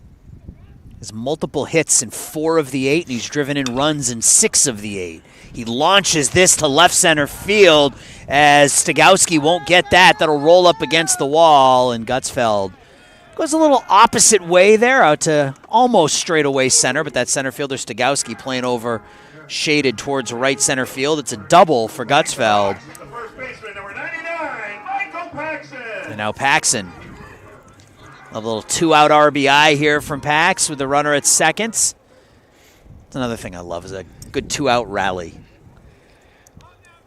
The inning is never over. That's No. the best part about baseball. There's no clock. I Yeah. mean, there's a pitch clock There's a now, pitch but clock, yeah. there's no clock in terms of, the game's never over until that final out is recorded. Yep. Same thing goes for every inning. I'm one of those guys who, I don't mind. Like, I grew up, I don't want to say I grew up, I watched, those growing up in Boston, big Red Sox fan, and, I watching those Red Sox-Yankees battles from the early 2000s, 2003, 2004, those games all took 4 hours, and I don't mind a 3-hour, 3.5-hour baseball game. I love it, man. I love the game of baseball. I'll sit and I'll watch it all day. Fouled off by Paxson, 1-2. Yeah, the pitch clock has definitely done something for pace of play. It looks like Guts is going to advance to third. I believe a balk was called. Ed Ziefert asking for clarification. Well, right. Was it a balk before that last pitch? If so, it should only be 1-1, right? Yeah, should make the pitch dead. I don't see how else Guts just trotted over after the foul ball. Yeah, they did take the strike off the board, so it's a 1-1 count now on Paxson with Gutzfeld at third.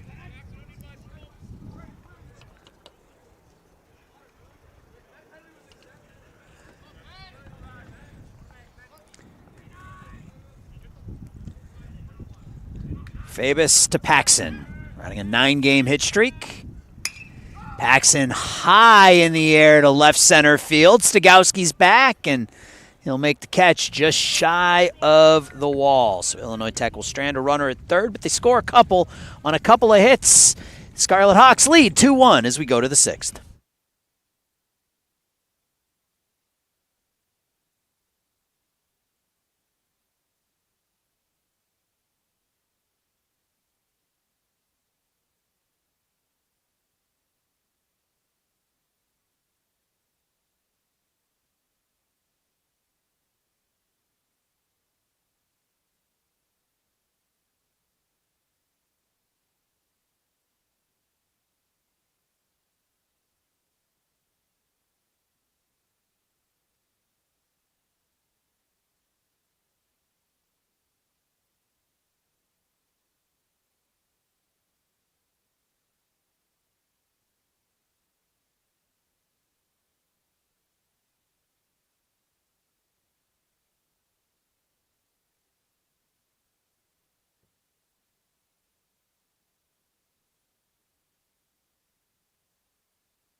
And welcome back. We are top 6 in Illinois Tech's Scarlet Hawks against the visiting Rockford Regents. Alejandro Garcia still on the mound for the Scarlet Hawks, and he will take on the 6, 7, and 8 hitters, starting with Mace for Rockford.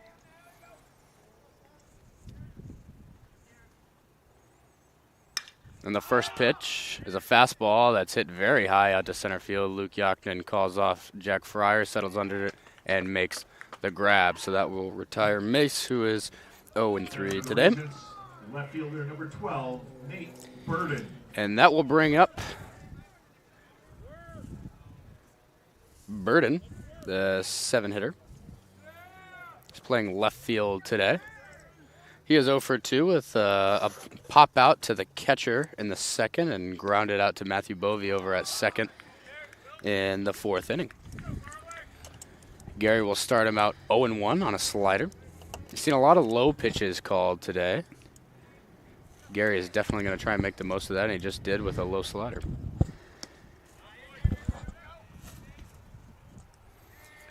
That fastball is a little bit outside. It's going to be 1-1.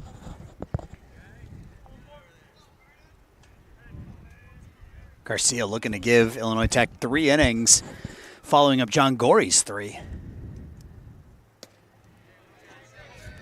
Yeah, been a strong, combination start from the 2 bullpen arms so far. Gary obviously gave up a run in the 5th inning, but that goes in as an unearned run due to a throwing error. Scarlet Hawks able to answer back in the bottom of the 5th off some sloppy defense for Rockford. That ball is popped up over to third base, not seen by the third baseman. And Jack Fryer ranging all the way over to the foul line, able to pick up the catch. So that's going to go in the book as a pop fly to the shortstop, literally right behind the third base bag. Great job by Jack Fryer to take command over there, since Bentz wasn't quite able to find it off the bat. Yeah, Finch had no idea where that ball was, but called it out right away. And that gave Fryer an opportunity to get over and field it. So 2 up, 2 down here in the 6th. And that brings up the catcher Starry, who walked in the 2nd and flew out to left in the 4th. Gary's going to start him off with a ball up and out on a 1-0 count for 2 outs. Quick inning thus far for Gary. We have a running bet of if he's going to make it more than 3, so he will be ecstatic if he goes out for a 4th, and I will hear about it all day. But I'll be happy for him. Well, right. Like, you want to win the bet, but at the same time, if he goes more than 3, that means he's pitching well. I'm going to clarify for the Garcia family, okay. I do not want to win that bet. We were talking about off the air how Gary's the guy that really gets fueled up by proving the doubters wrong, and so as his friend, I was feeding into it a little bit. Okay, there you go. That's strike 1 on the outside half of the plate there. You do what you got to do to get him game ready. There is some motion in the bullpen, so we'll have to see. But it's 2-2. Gary's made very quick work here in the top of the 6th. Yeah, that was pitch number 40 for him. This next pitch will be, therefore, 41.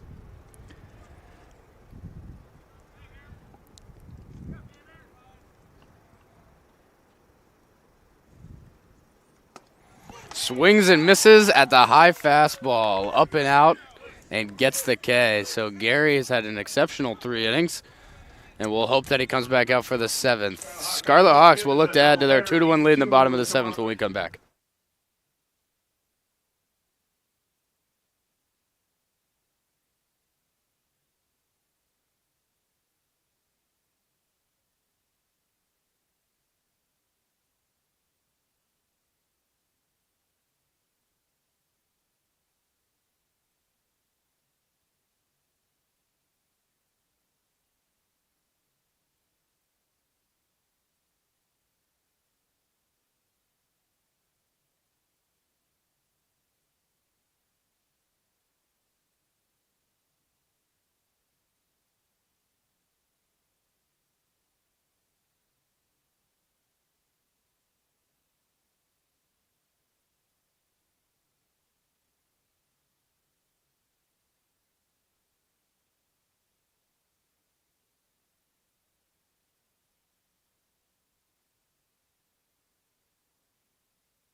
Bottom of the 6th, Scarlet Hawks hanging on to a 2-1 lead. Each team scored their runs in the 5th. Rockford scored a run on a fly ball to center that bounced out of the glove of Luke Yaknin. And then in the bottom of the 5th, Luke got that run back on a sac fly, and then a throwing error allowed the second run to score against Zach Fabus, who's back out there for his 6th inning of work. And he'll face Finch, Juan, and Wilkes, 4, 5, 6 in the Illinois Tech lineup. Davis at 81 pitches through 5, so you got to feel like this is probably it for him. Probably going to be it for him. He's had a good day through 5 innings, only giving up 4 hits, 2 runs that were mainly catalyzed by good aggressive base running from the Illinois Tech Scarlet Hawks. I mean, those two, that single and that walk, doesn't turn. I mean, somebody probably scores on Guts' double, but it might not turn into 2 runs without that aggressive base running. 0-2. Slap to left, and that'll get down for a base hit. Good piece of hitting by the freshman Jack Finch. He'll make the turn, and he'll pick up a leadoff single. So a 5-game hit streak for Finch. Hits now in 9 of his last 10. And the Scarlet Hawks get their leadoff man on here in the 6th. Yeah, that's a second good swing in a row. His last AB, he hit a line drive on the button, brought in by the center fielder, who barely even had to move. So it's nice to see him put another swing up and get rewarded with a hit there. Juan first pitch swinging. He tries to inside out it. Hits it down by the Rockford bullpen. Juan 1 for 2 today. It looks like in the place of Jonah Wilkes is Tommy Kramer in the on-deck circle. So he's going to get an AB this inning. 0 for 1 on 0-1 on Juan. Now it's 1-1 Lucas this year. Second on the team in walks. He's got 5 walks, but in only 31 plate appearances. So doing a nice job getting on base in limited opportunity. Yeah, getting on base, 48% of the time. That's a pretty good clip. Yeah. And, that kind of forces Ed Zeiford's hand to put him in right field, even though that's not his natural position. Because if you have a guy that's going to get on 48% of the time, and hit for an average of 360, you're going to get him in the lineup. Got to figure out a way to get him in there. Here's a ground ball up the middle. Should be 2, 4 to 6 to 3. So Mace to Duke to Bergstrom. And Illinois Tech grounds into the 4-6-3. So 2 outs, nobody on for Tom Kramer. Wilkes was 0 for 2. Pitch hitting for Jonah Wilkes, number 32, Tom Kramer. Tommy Kramer this year getting his 5th AB. So far he is hitless, but he's had a couple of opportunities, and he's going to get one here in the top of the 6th with 2 outs. And looking for that first hit this year, the sophomore out of Missouri, St. Charles, Missouri, a suburb of St. Louis. I'm glad you knew where that was. I do, yes. It's on the western side of St. Louis. First pitch fastball is a strike, 0-1. Almost everything in Missouri is either just outside St. Louis or just outside Kansas City, though. So, you got about a 50-50 shot when you're talking about cities in Missouri. I guess that's true. There's not much outside of those 2 cities, and no disrespect to the wonderful people of Springfield, Missouri, but yeah, there's not a lot outside of the 2 major cities down there. It's quickly 0-2 here on Kramer. Davis kicks and deals. Fastball up, 1-2. And there is right-handed action down in the Rockford bullpen that looks like, trying to get a number, I think that says 24 down there. Aaron Monty starting to get loose. We can see from where we're sitting, we can see the Rockford bullpen clearly. We can't really see the Illinois Tech one. You can see bits and pieces of it, but yeah, there's movement down there. I'm seeing Bolliker warming up, but he's not a pitcher, obviously. A ground ball to third, foul. 2 balls, 2 strikes here on Kramer. Not a lot of offense on this Wednesday afternoon so far. 2 runs, 5 hits, 2 errors for the Scarlet Hawks. 1-4-1 for the Rockford Regents. It's been a pitcher's duel.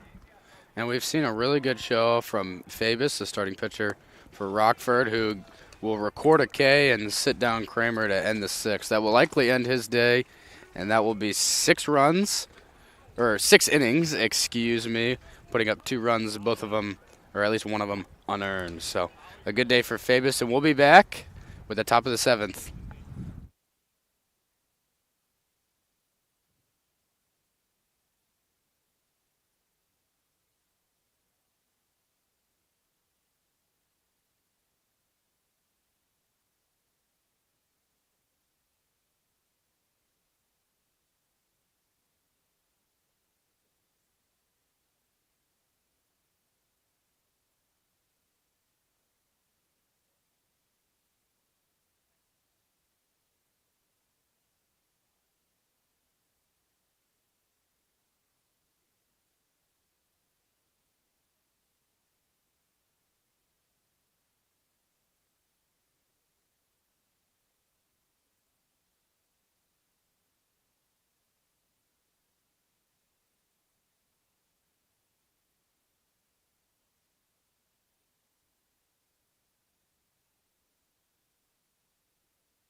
Back here in the top of the 7th, and the bet between Alejandro Garcia and David Cooper results in a push as Garcia pitches 3 innings today for the Scarlet Hawks. Pitched really, really well. 1 hit, 1 unearned run. He walked 1. He struck out 2. He's in line for the W right now, and in a bit of a role reversal here. You got Cam Bracewell coming in trying to get some outs for his relievers as he replaces John Gorey and Alejandro Garcia. Bracewell making his first relief appearance of the season after 4 starts.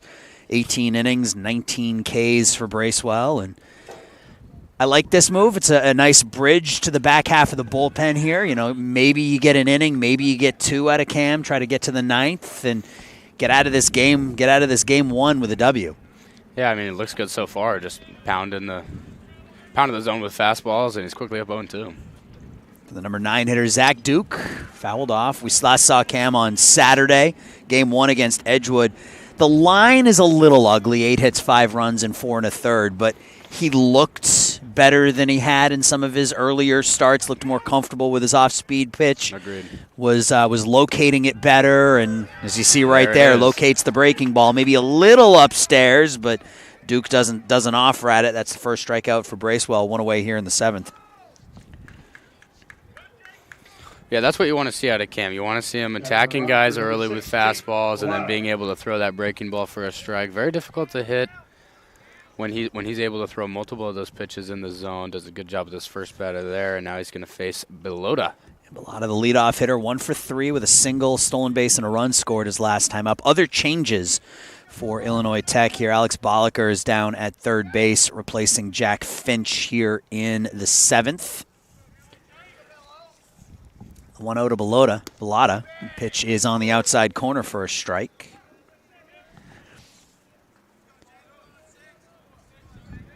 Bracewell, 26 hits allowed in those 18 innings, which goes to show that I mean, especially in that last game, we saw a lot of he was making his pitches, and we saw some good swings from the opposition, hitting the ball, and we saw a couple of hits to the opposite field through that hole between first and second. Not a lot of loud contact, but a lot of contact off him. Right. And as the year goes on, you expect those numbers to kind of fall more in line with what he did a year ago. Definitely. You also saw a couple of his bigger innings extended by mistakes in the field, which, to Illinois Tech's credit, they've done a great job of limiting those today. That's a foul ball. It's going to be out of play. Paxson all the way over to the fence, unable to get it. But to kind of revisit that conversation, that's been one of the things we talked about at the very beginning of the game. Can Illinois Tech limit the big inning? Can their defense play clean defense? And that hurt Cam a little bit his last time out, which leads to that little bit uglier of a line than it might have been to the naked eye. But the defense has been very good to support John Gorey and Alejandro Garcia today. Got to get through 3 more innings here, starting with Cam in the 7th. 2 balls, 2 strikes. Breaking ball right there, called strike 3. So 2 batters, uses that breaking ball with 2 strikes. Bellotta doesn't like it, but that's 2 outs here in the 7th. This is my 3rd time seeing Bracewell this year. His first time was in in Illinois Tech's first game against Monmouth. Went 4 2/3 innings. You could see that he was still, that was game 1, and it looked like game 1 with just sort of the way he was locating his pitches and as that fatigue set in and stuff. And then this last start against Edgewood on Saturday, where he gave up 2 earned runs in 4 1/3 innings. So to your point, defense sort of let him down a little bit. That's fouled back. It's quickly 0-2 here on Stegowski. Now, I know this is kind of that throw day, right? We talked about this in between innings where those starters, they're due to throw in between starts anyway, so you may as well throw in a game. If he gets through this quickly, does he come back out for the 8th, or is this a one and done? I think they'll send him back out. I mean, in a 2-1 game, you're in a win now mode, and if Cam's feeling all right, he's looking good, I think they'll throw him back out there. And like we said, one of the consequences of starting with Gorey and Gary is you don't have your high leverage guys. Right. So why not keep the ball in Bracewell's hands? It looks like it will be a quick inning as Jack Fryer calls off Bolliker as the shortstop is supposed to do. It's a 1-2-3 inning on 11 pitches for Cam Bracewell.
Come back here for the bottom of the 7th inning, and Zach Fabus's day is done. 6 innings, 5 hits, 2 runs, 1 was earned. He walked 3, struck out 3 through 90 pitches, and he'll turn it over to the righty Aaron Monty. Monty 2-0 on the year. This is his 6th appearance of the season. 14 1/3 innings, 15 hits, 11 strikeouts, 7 walks. Opponents hitting about 270 off of the righty out of Roscoe, Illinois. And he'll face Bence Bovey Yaknin here in the 7th. First pitch fastball low and away. Bence 1 for 2. Bence got that 5th inning started with a base hit to center. He advanced to second on a wild pitch, advanced to third on a wild pitch, scored on a sac fly. 1-0. Bence can't hold up. 1-1. Throw my headphones on the ground. 1 ball, 1 strike.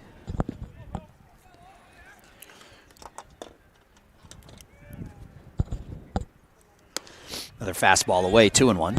Really looking for the Illinois Tech offense to extend their lead here. They had Gary throw up a 0 in the 6th. Cam came out, threw a quick inning in the 7th. Both of those 3 up, 3 down.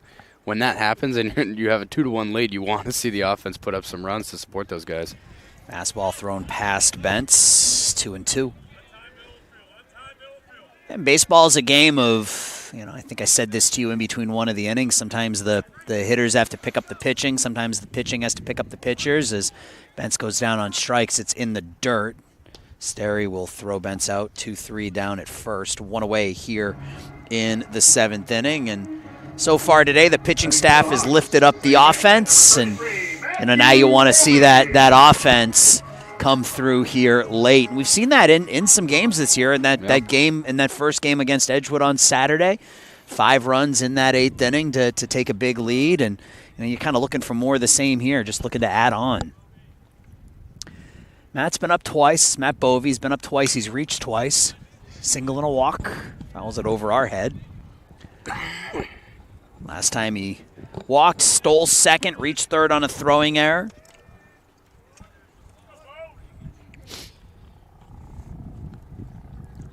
Oh, 1. Fastball low. 1 ball, 1 strike.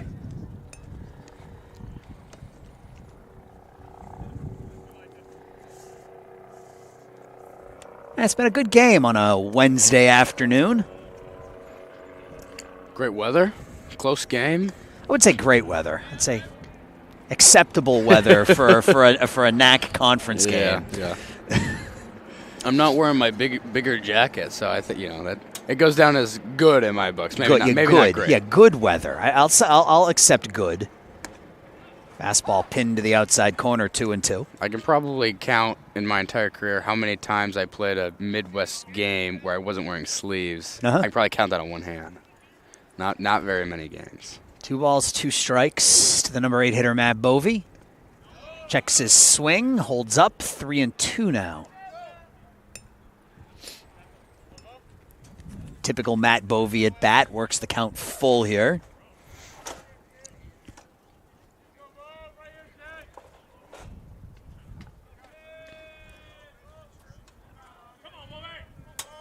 Long hold by Monty.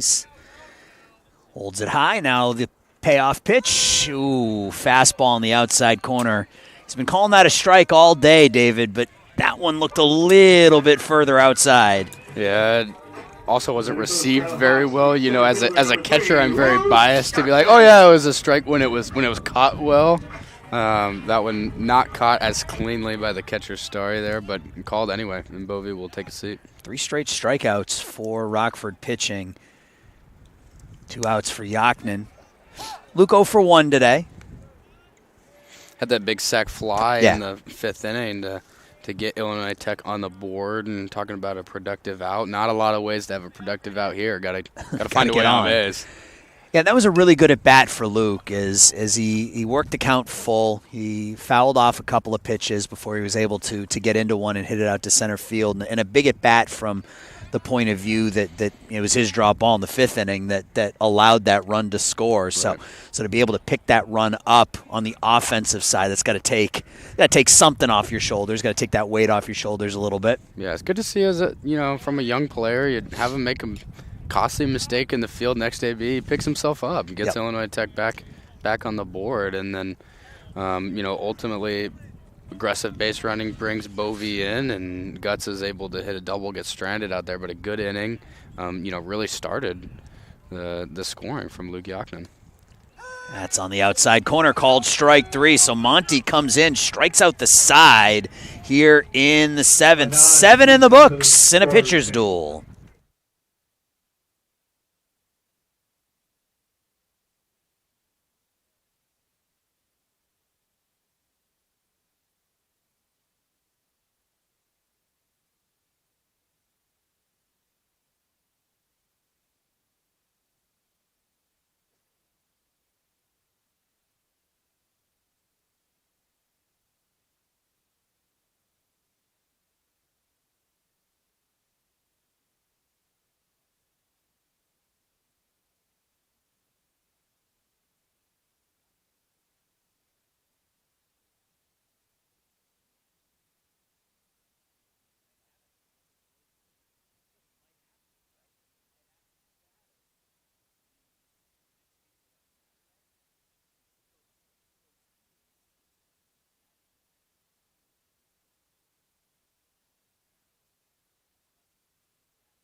We go to the 8th inning. Cam Bracewell back out there for inning number 2. Pitched a clean 7th, couple of Ks and a pop out. And he'll deal with the middle of this Rockford lineup. Zach Fabus, the pitcher, will get things started. He's officially 0 for 1. He's walked twice. It'll be Fabus, Bergstrom, and Melendez here against Bracewell, the 3rd pitcher of the day for Ed Ziefert. First pitch fastball is in for a strike, 0-1. No balls, 1 strike.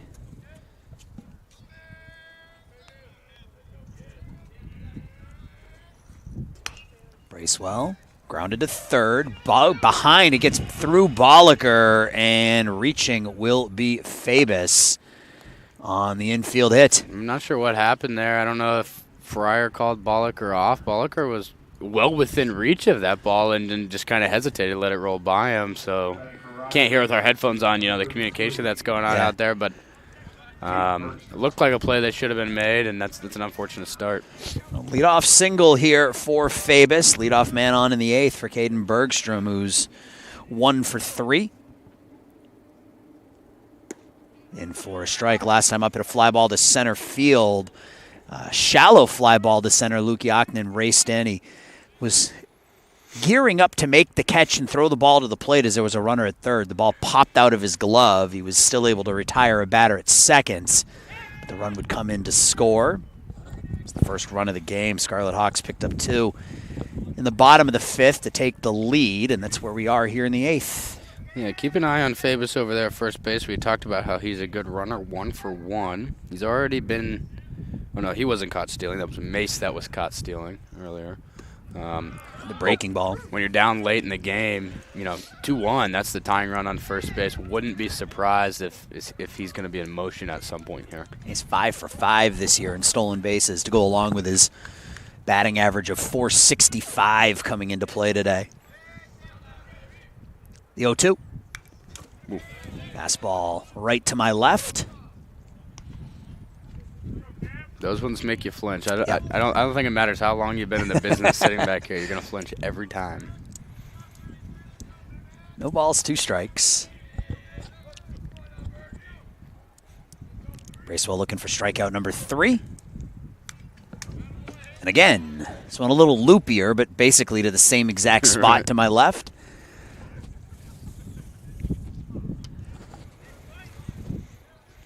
That wind's starting to pick up a little bit, blowing in from right field now. No balls, 2 strikes. Bracewell to Bergstrom. Throw over, and with the cleanup hitter, Bergstrom, his 6 home runs. can see Rockford at least at this point to the at-bat, not wanting to run into an out here in the 8th, and that go-ahead run at the plate. The 0-2. Hook to left, and they'll get pushed foul by that breeze. Yeah, we haven't seen Fabus make a move for second base so far today, and he's been on 3 times, as we mentioned, with 2 walks and a fielder's choice. And part of that goes into he's currently on the mound, not on the mound anymore. Yeah. So I don't that might go into consideration here in a close game. But yeah, definitely message received. Bergstrom's a big hitter, so they might wait to see how this plays out. Fastball popped up. Yeah, as a pitcher, you can see when you got that two-way guy out there, you don't want him. We saw it last year with Shohei in the postseason, right, where he separated that shoulder, stealing a base in the World Series. You don't want to potentially hurt your pitcher stealing bases if you can help it. Now that he's not pitching, maybe a little more aggressive on the base paths. Another 0-2 pitch. Bergstrom does a nice job staying alive. He did this in his last at bat too. Fouled off 3 or 4 pitches. Mm-hmm. Another 0-2 from Cam. Another foul ball. Yeah, and with how this inning is shaping up with a long AB here, you got a runner on first with no outs. You start to call into question how long are they going to let Cam go, because he is slated to make a start on Saturday. We talked about that before the inning. So we'll see how this shakes out here. You'd love to see a ball on the ground, and all of a sudden you have 2 outs. Do you see left-handed action down there in the bullpen? Yeah, it looks like Chris DeGroot throwing. Might go in as a defensive substitution. Might see him out in right field. Yeah. The 0-2 again. That's going to bounce off the shin pads of Bentz, and down to second goes Fabus on the wild pitch. Well, that takes the double play out of order, which is not what you want to see. Puts the tying run on second base, and Cam's now got his work cut out for him with the slugger at the plate that he's battling against, and 3 more outs to record.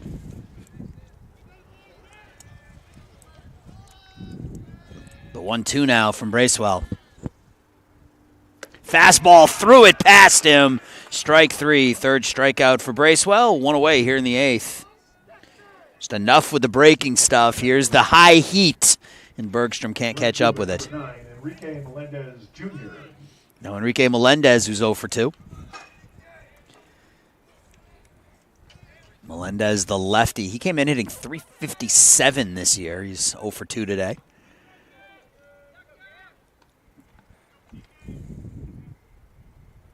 Fastball in for a strike. And I know it's early in the NAC schedule, but you want to be able to end this one and look at those standings, and 2-1 looks a whole lot better than 1-2. Yes, it does. And if you like to think about these as double headers, and kind of how we've thought about it historically as a team is, last year we made the playoffs, right? How did we make the playoffs last year? We split with Edgewood. Well, they split with Edgewood on the weekend. Yep. We split with Rockford last year, and then both of those teams made the playoffs. So at the very least, you're hoping for a split. Yeah. But having that win, in game 1 takes a lot of pressure off, the offense, the defense, the coaching staff.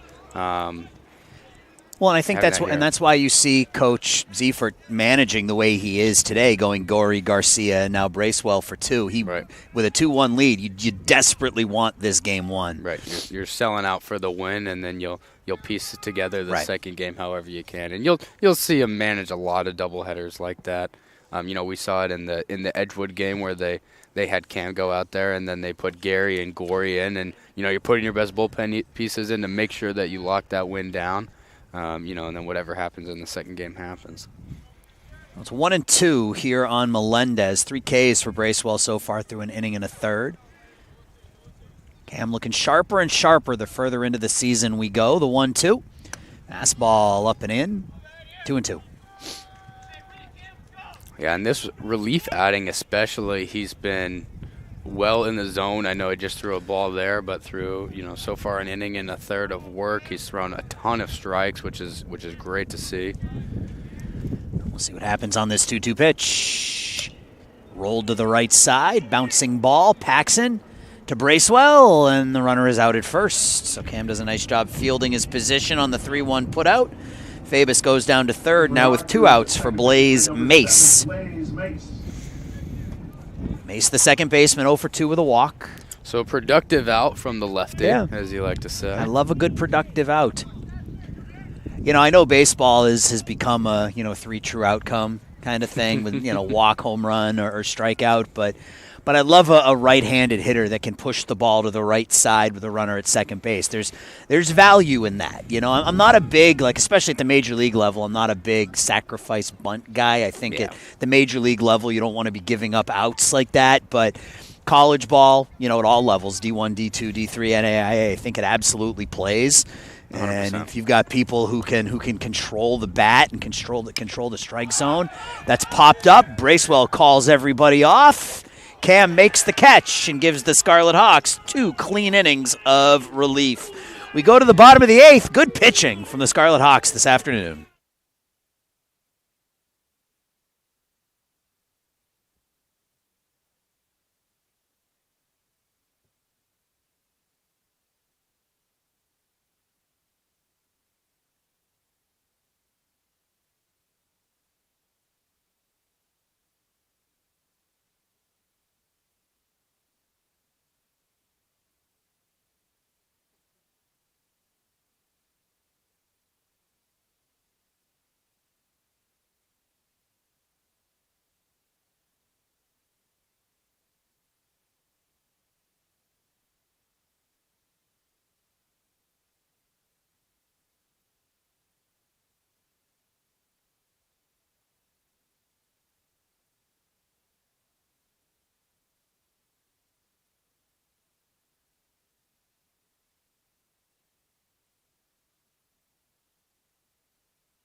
Jack Fryer to lead things off here in the bottom of the 8th inning against Aaron Monty, who struck out the side in the bottom of the 7th in a 1-run game. Scarlet Hawks looking to tack on at least one more here in the 8th. First pitch to Fryer fouled off. So you went on a reconnaissance trip in between innings. What'd you find out? Well, there's 2 guys warming up down there, and it's Joe Bellflower and Carson Weiss at the moment. I was told it's situational depending on what the offense does here. Gotcha. Who will go into the game, so we'll wait and see. Inside for a ball. Does that lead you to believe maybe Weiss if it is a 1-run game, Bellflower if we're able to tack on a couple? I would guess that's the plan, but Weiss is currently not wearing he's wearing a hoodie as he's throwing, and Joe's in full jersey and he looks fully hot. So okay, all right. It might be the other way around. It's tough to tell. With Joe, he's only had a couple of appearances this year. He's coming off of a back injury that's been bothering him, kept him sidelined for a bunch of last year, so you never quite know what spots he's going to put him in, and I don't know exactly where he is healthy-wise. Fryer pops the 1-2 pitch up, and I think the catch was made over there in foul territory. Looked like it. By Bergstrom, as Fryer will head back to the dugout. Jack 0 for 2 today. One away here in the 8th for Gutzfeld. Left fielder, number 5, Tyler Gutzfeld. Tyler 1 for 3 today. Doubled the left center, well, almost straightaway center, but the center fielder was shaded over towards right center field. Ball 1 to Gutzfeld. That double is 9th extra base hit in 9 games so far this season. 5 doubles, or 4 doubles rather. There's 4 home runs and a triple. And he's up here 2-0. And he's not a guy, if you just saw him in the dugout or something, that you'd be like, wow, this guy's going to slug. Guts has a pretty slender build. He's not super tall, 6 foot or so. But it's with that lefty swing, he just creates so much bat speed that he is able to just mash the ball basically anywhere on the field. And obviously here at the Glance and that handful of home games they play each year, you got a short porch and right, so that helps the home run numbers a little bit, but I've seen him hit massive home runs on huge right field, so it doesn't matter. 3-0, gets the green light, pops it to the left and out of play. It's going to be Gutzfeld, then Paxson. If anybody reaches, Alex Bolliker would hit.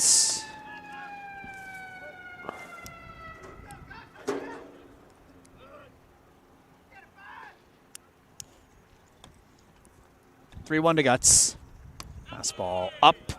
Gutsfeld reaches for a second time today. First walk by Monty, fourth for Rockford pitching this afternoon.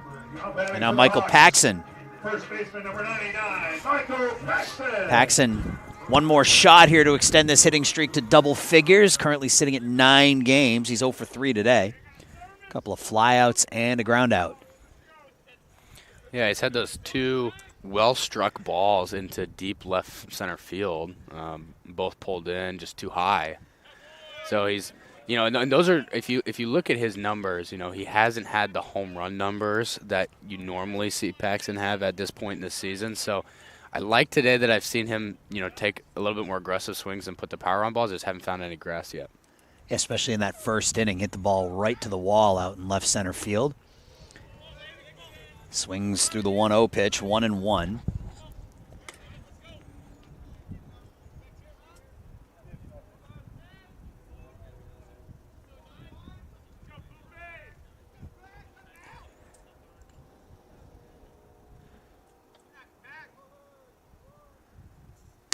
Another fastball that Paxson can't catch up with. 1-2.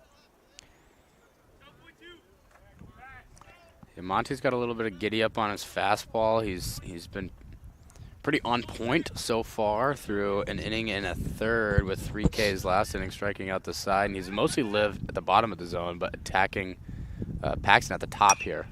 Paxson goes the other way, not particularly deep. Melendez will make the catch for the second out of the inning. So Paxson now 0 for 4 today. 2 outs for Alex Bolliker. Yeah, another high fastball that Paxson just clips the bottom of, trying to defend with 2 strikes, and doesn't hit it with very much authority. Wind blowing in a little bit from right, and it's going to be a routine play for the right fielder. Bolliker 0 for 5 this year, getting his first at-bat of the day, and now Monty going to keep an eye on Gutsfeld over there at first base. Bolliker, the freshman, came in as a defensive replacement in the 7th at third base for Jack Finch, who went 1 for 3 today. There goes Gutsfeld. The throw down will not be in time, and Tyler's in a scoring position with 2 outs. And that's good to see. We've talked about how Guts has come back off a little bit of an injury stint, had an injury to that left knee, so he's playing left field today, just swiped a bag there. It's good to see him back to form. Now he's in scoring position with 2 outs for Bolliker. Scarlet Hawks look to extend their lead here in the bottom of the 8th. The 1-1. Dropped in for a strike, 1-2 now. It's a good pitch. Curveball just right at the knees. Not a lot to do with that. If Bolliker reaches, Lucas Wan would get another chance to hit here. 0-2. Fastball popped up.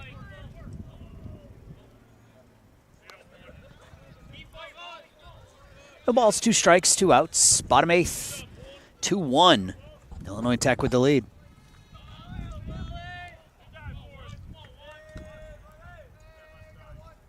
Monty with the 0-2. It's popped out of play again. Good fight by Bolliker here. Those are both very good breaking balls, similar to the one that he took for strike 1, able to stay alive. It's not something you're looking to put in play. You're just trying to foul that off. Love to see another pitch. Another 0-2. See if Monty can make a mistake here. Downstairs for a ball, 1-2. Well, that was a mistake, but it wasn't a mistake in the zone. Right. Yes. If you're going to make a mistake, that's where you want to miss it, right down around the ankles. Yeah, definitely 0-2.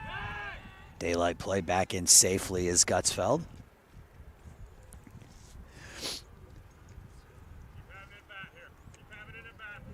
I think the other teams in the NAC that we've seen go head-to-head with Illinois Tech so far have the scouting report that they're aggressive. We've seen a lot of pickoff moves between Rockford and Edgewood. 1-2, high fastball at the neck. Bolliker swings through it. 4th strikeout in 2 innings for Aaron Monty. So 1 inning left to go. Illinois Tech needs 3 outs.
Top of the ninth, and again, this backwards game continues as the game started with a couple of back of the bullpen guys for Ed Ziefert. John Gorey, Alejandro Garcia went the first 6 innings. Then Cam Bracewell came in, pitched the 7th and 8th, and here to finish things off in the 9th is the freshman Carson Weiss. And Carson has had some difficulties his last 2 outings, but especially in the game against Edgewood, as there's a line drive over the head of the third baseman Bolliker into the left field corner. It's going to be a leadoff single as Tyler Gutsfeld does a really nice job getting over and holding Burden to a base hit. So Weiss, especially in his last outing, first time through the order against Edgewood, looked really, really good. It was that second time through the lineup, so hopefully he can have that success here as well. So Rockford will send up Kobe Cooper to pinch hit for Ryan Sterry in the 9th.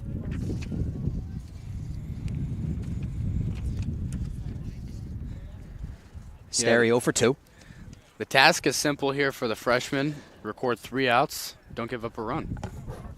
He's got his work cut out for him with Burden over on first base.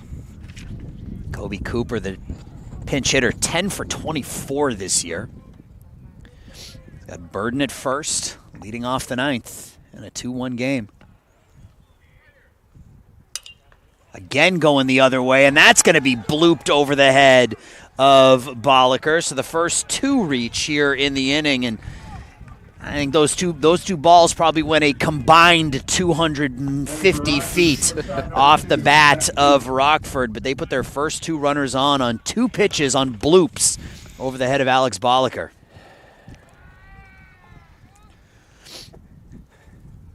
Yeah, I don't think Cantlin likes what he's seeing here. 2 first pitch fastballs, two aggressive swings out of the bottom of the Rockford lineup. My guess is this is going to be a calming down discussion as well as a discussion of, hey, let's not throw that first pitch fastball. Let's get him a little bit off balance here. Carson has a good breaking ball. We'll see if they're able to mix that in. It'll be Zach Duke here, the number 9 hitter, and now you're going to be dealing with the top of this Rockford lineup, giving up hits to the 7-8 hitters. And it was set up for Carson pretty nicely, right, with the 7, 8, 9 hitters coming up here in the 9th inning. And again, it's not like these were line drives all over the field. You had a looping line drive from Burden, and then that ball hit by Kobe Cooper was just a blooper over Bolliker, who was drawn in a little bit, maybe expecting a bunt. But, now first and second, nobody out. Now probably absolutely expecting the bunt as Paxson is in on the grass at first, and Bolliker a little bit in from the bag at third. Pitch to Duke is popped up, and Paxson makes the catch, and that is a huge first out. That's massive, and good job by Pax there to get Carson out of the way. He didn't even hesitate, and he told the freshman, hey, move. I'm going to catch this ball just to make sure. Well, even if he didn't yell, if I see Paxson running at me, I'm probably moving out of the way. Top of the order now, Jake Bellotta, who's 1 for 4 with a single and a couple of strikeouts. First pitch fastball high. So Weiss is going to earn this one. He's got to deal with the 1-2 hitters now for Rockford with runners at first and second and 1 out in the 9th inning. The 1-0. Sliced foul, 1-1. A double play still in order. Hoping to get a ground ball to end the inning. If nothing, you really want to keep that tying run at second base. And if you're Rockford, you're trying to have one of those productive outs, if nothing else. Another foul ball.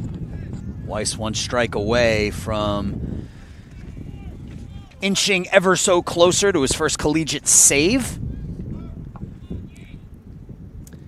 But again, he'll earn this. We're going to have a pinch runner down at first base. That's Zach Fabus. Pitch running at first base, number 0, Brady Norwood. Oh, it's number 0. I thought that was 10. It's Brady Norwood. You don't expect to see a 0. No. Brady Norwood, number 0, will pinch run. It's 1 ball, 2 strikes here on Bellata, the leadoff hitter.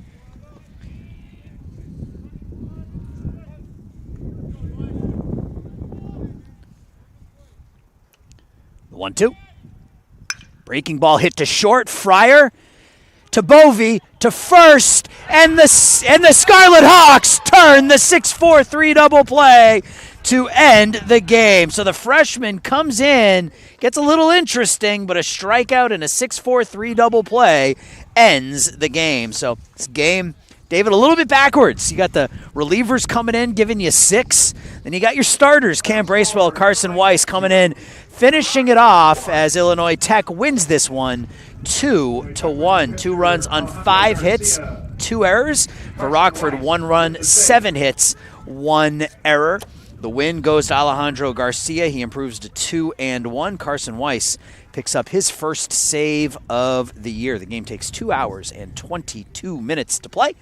And the Scarlet Hawks win. That's a gutty performance by by all 4 pitchers, David. John Gorey giving you 3, Garcia giving you 3, Cam coming in on an in-between day to give you 2 shutout.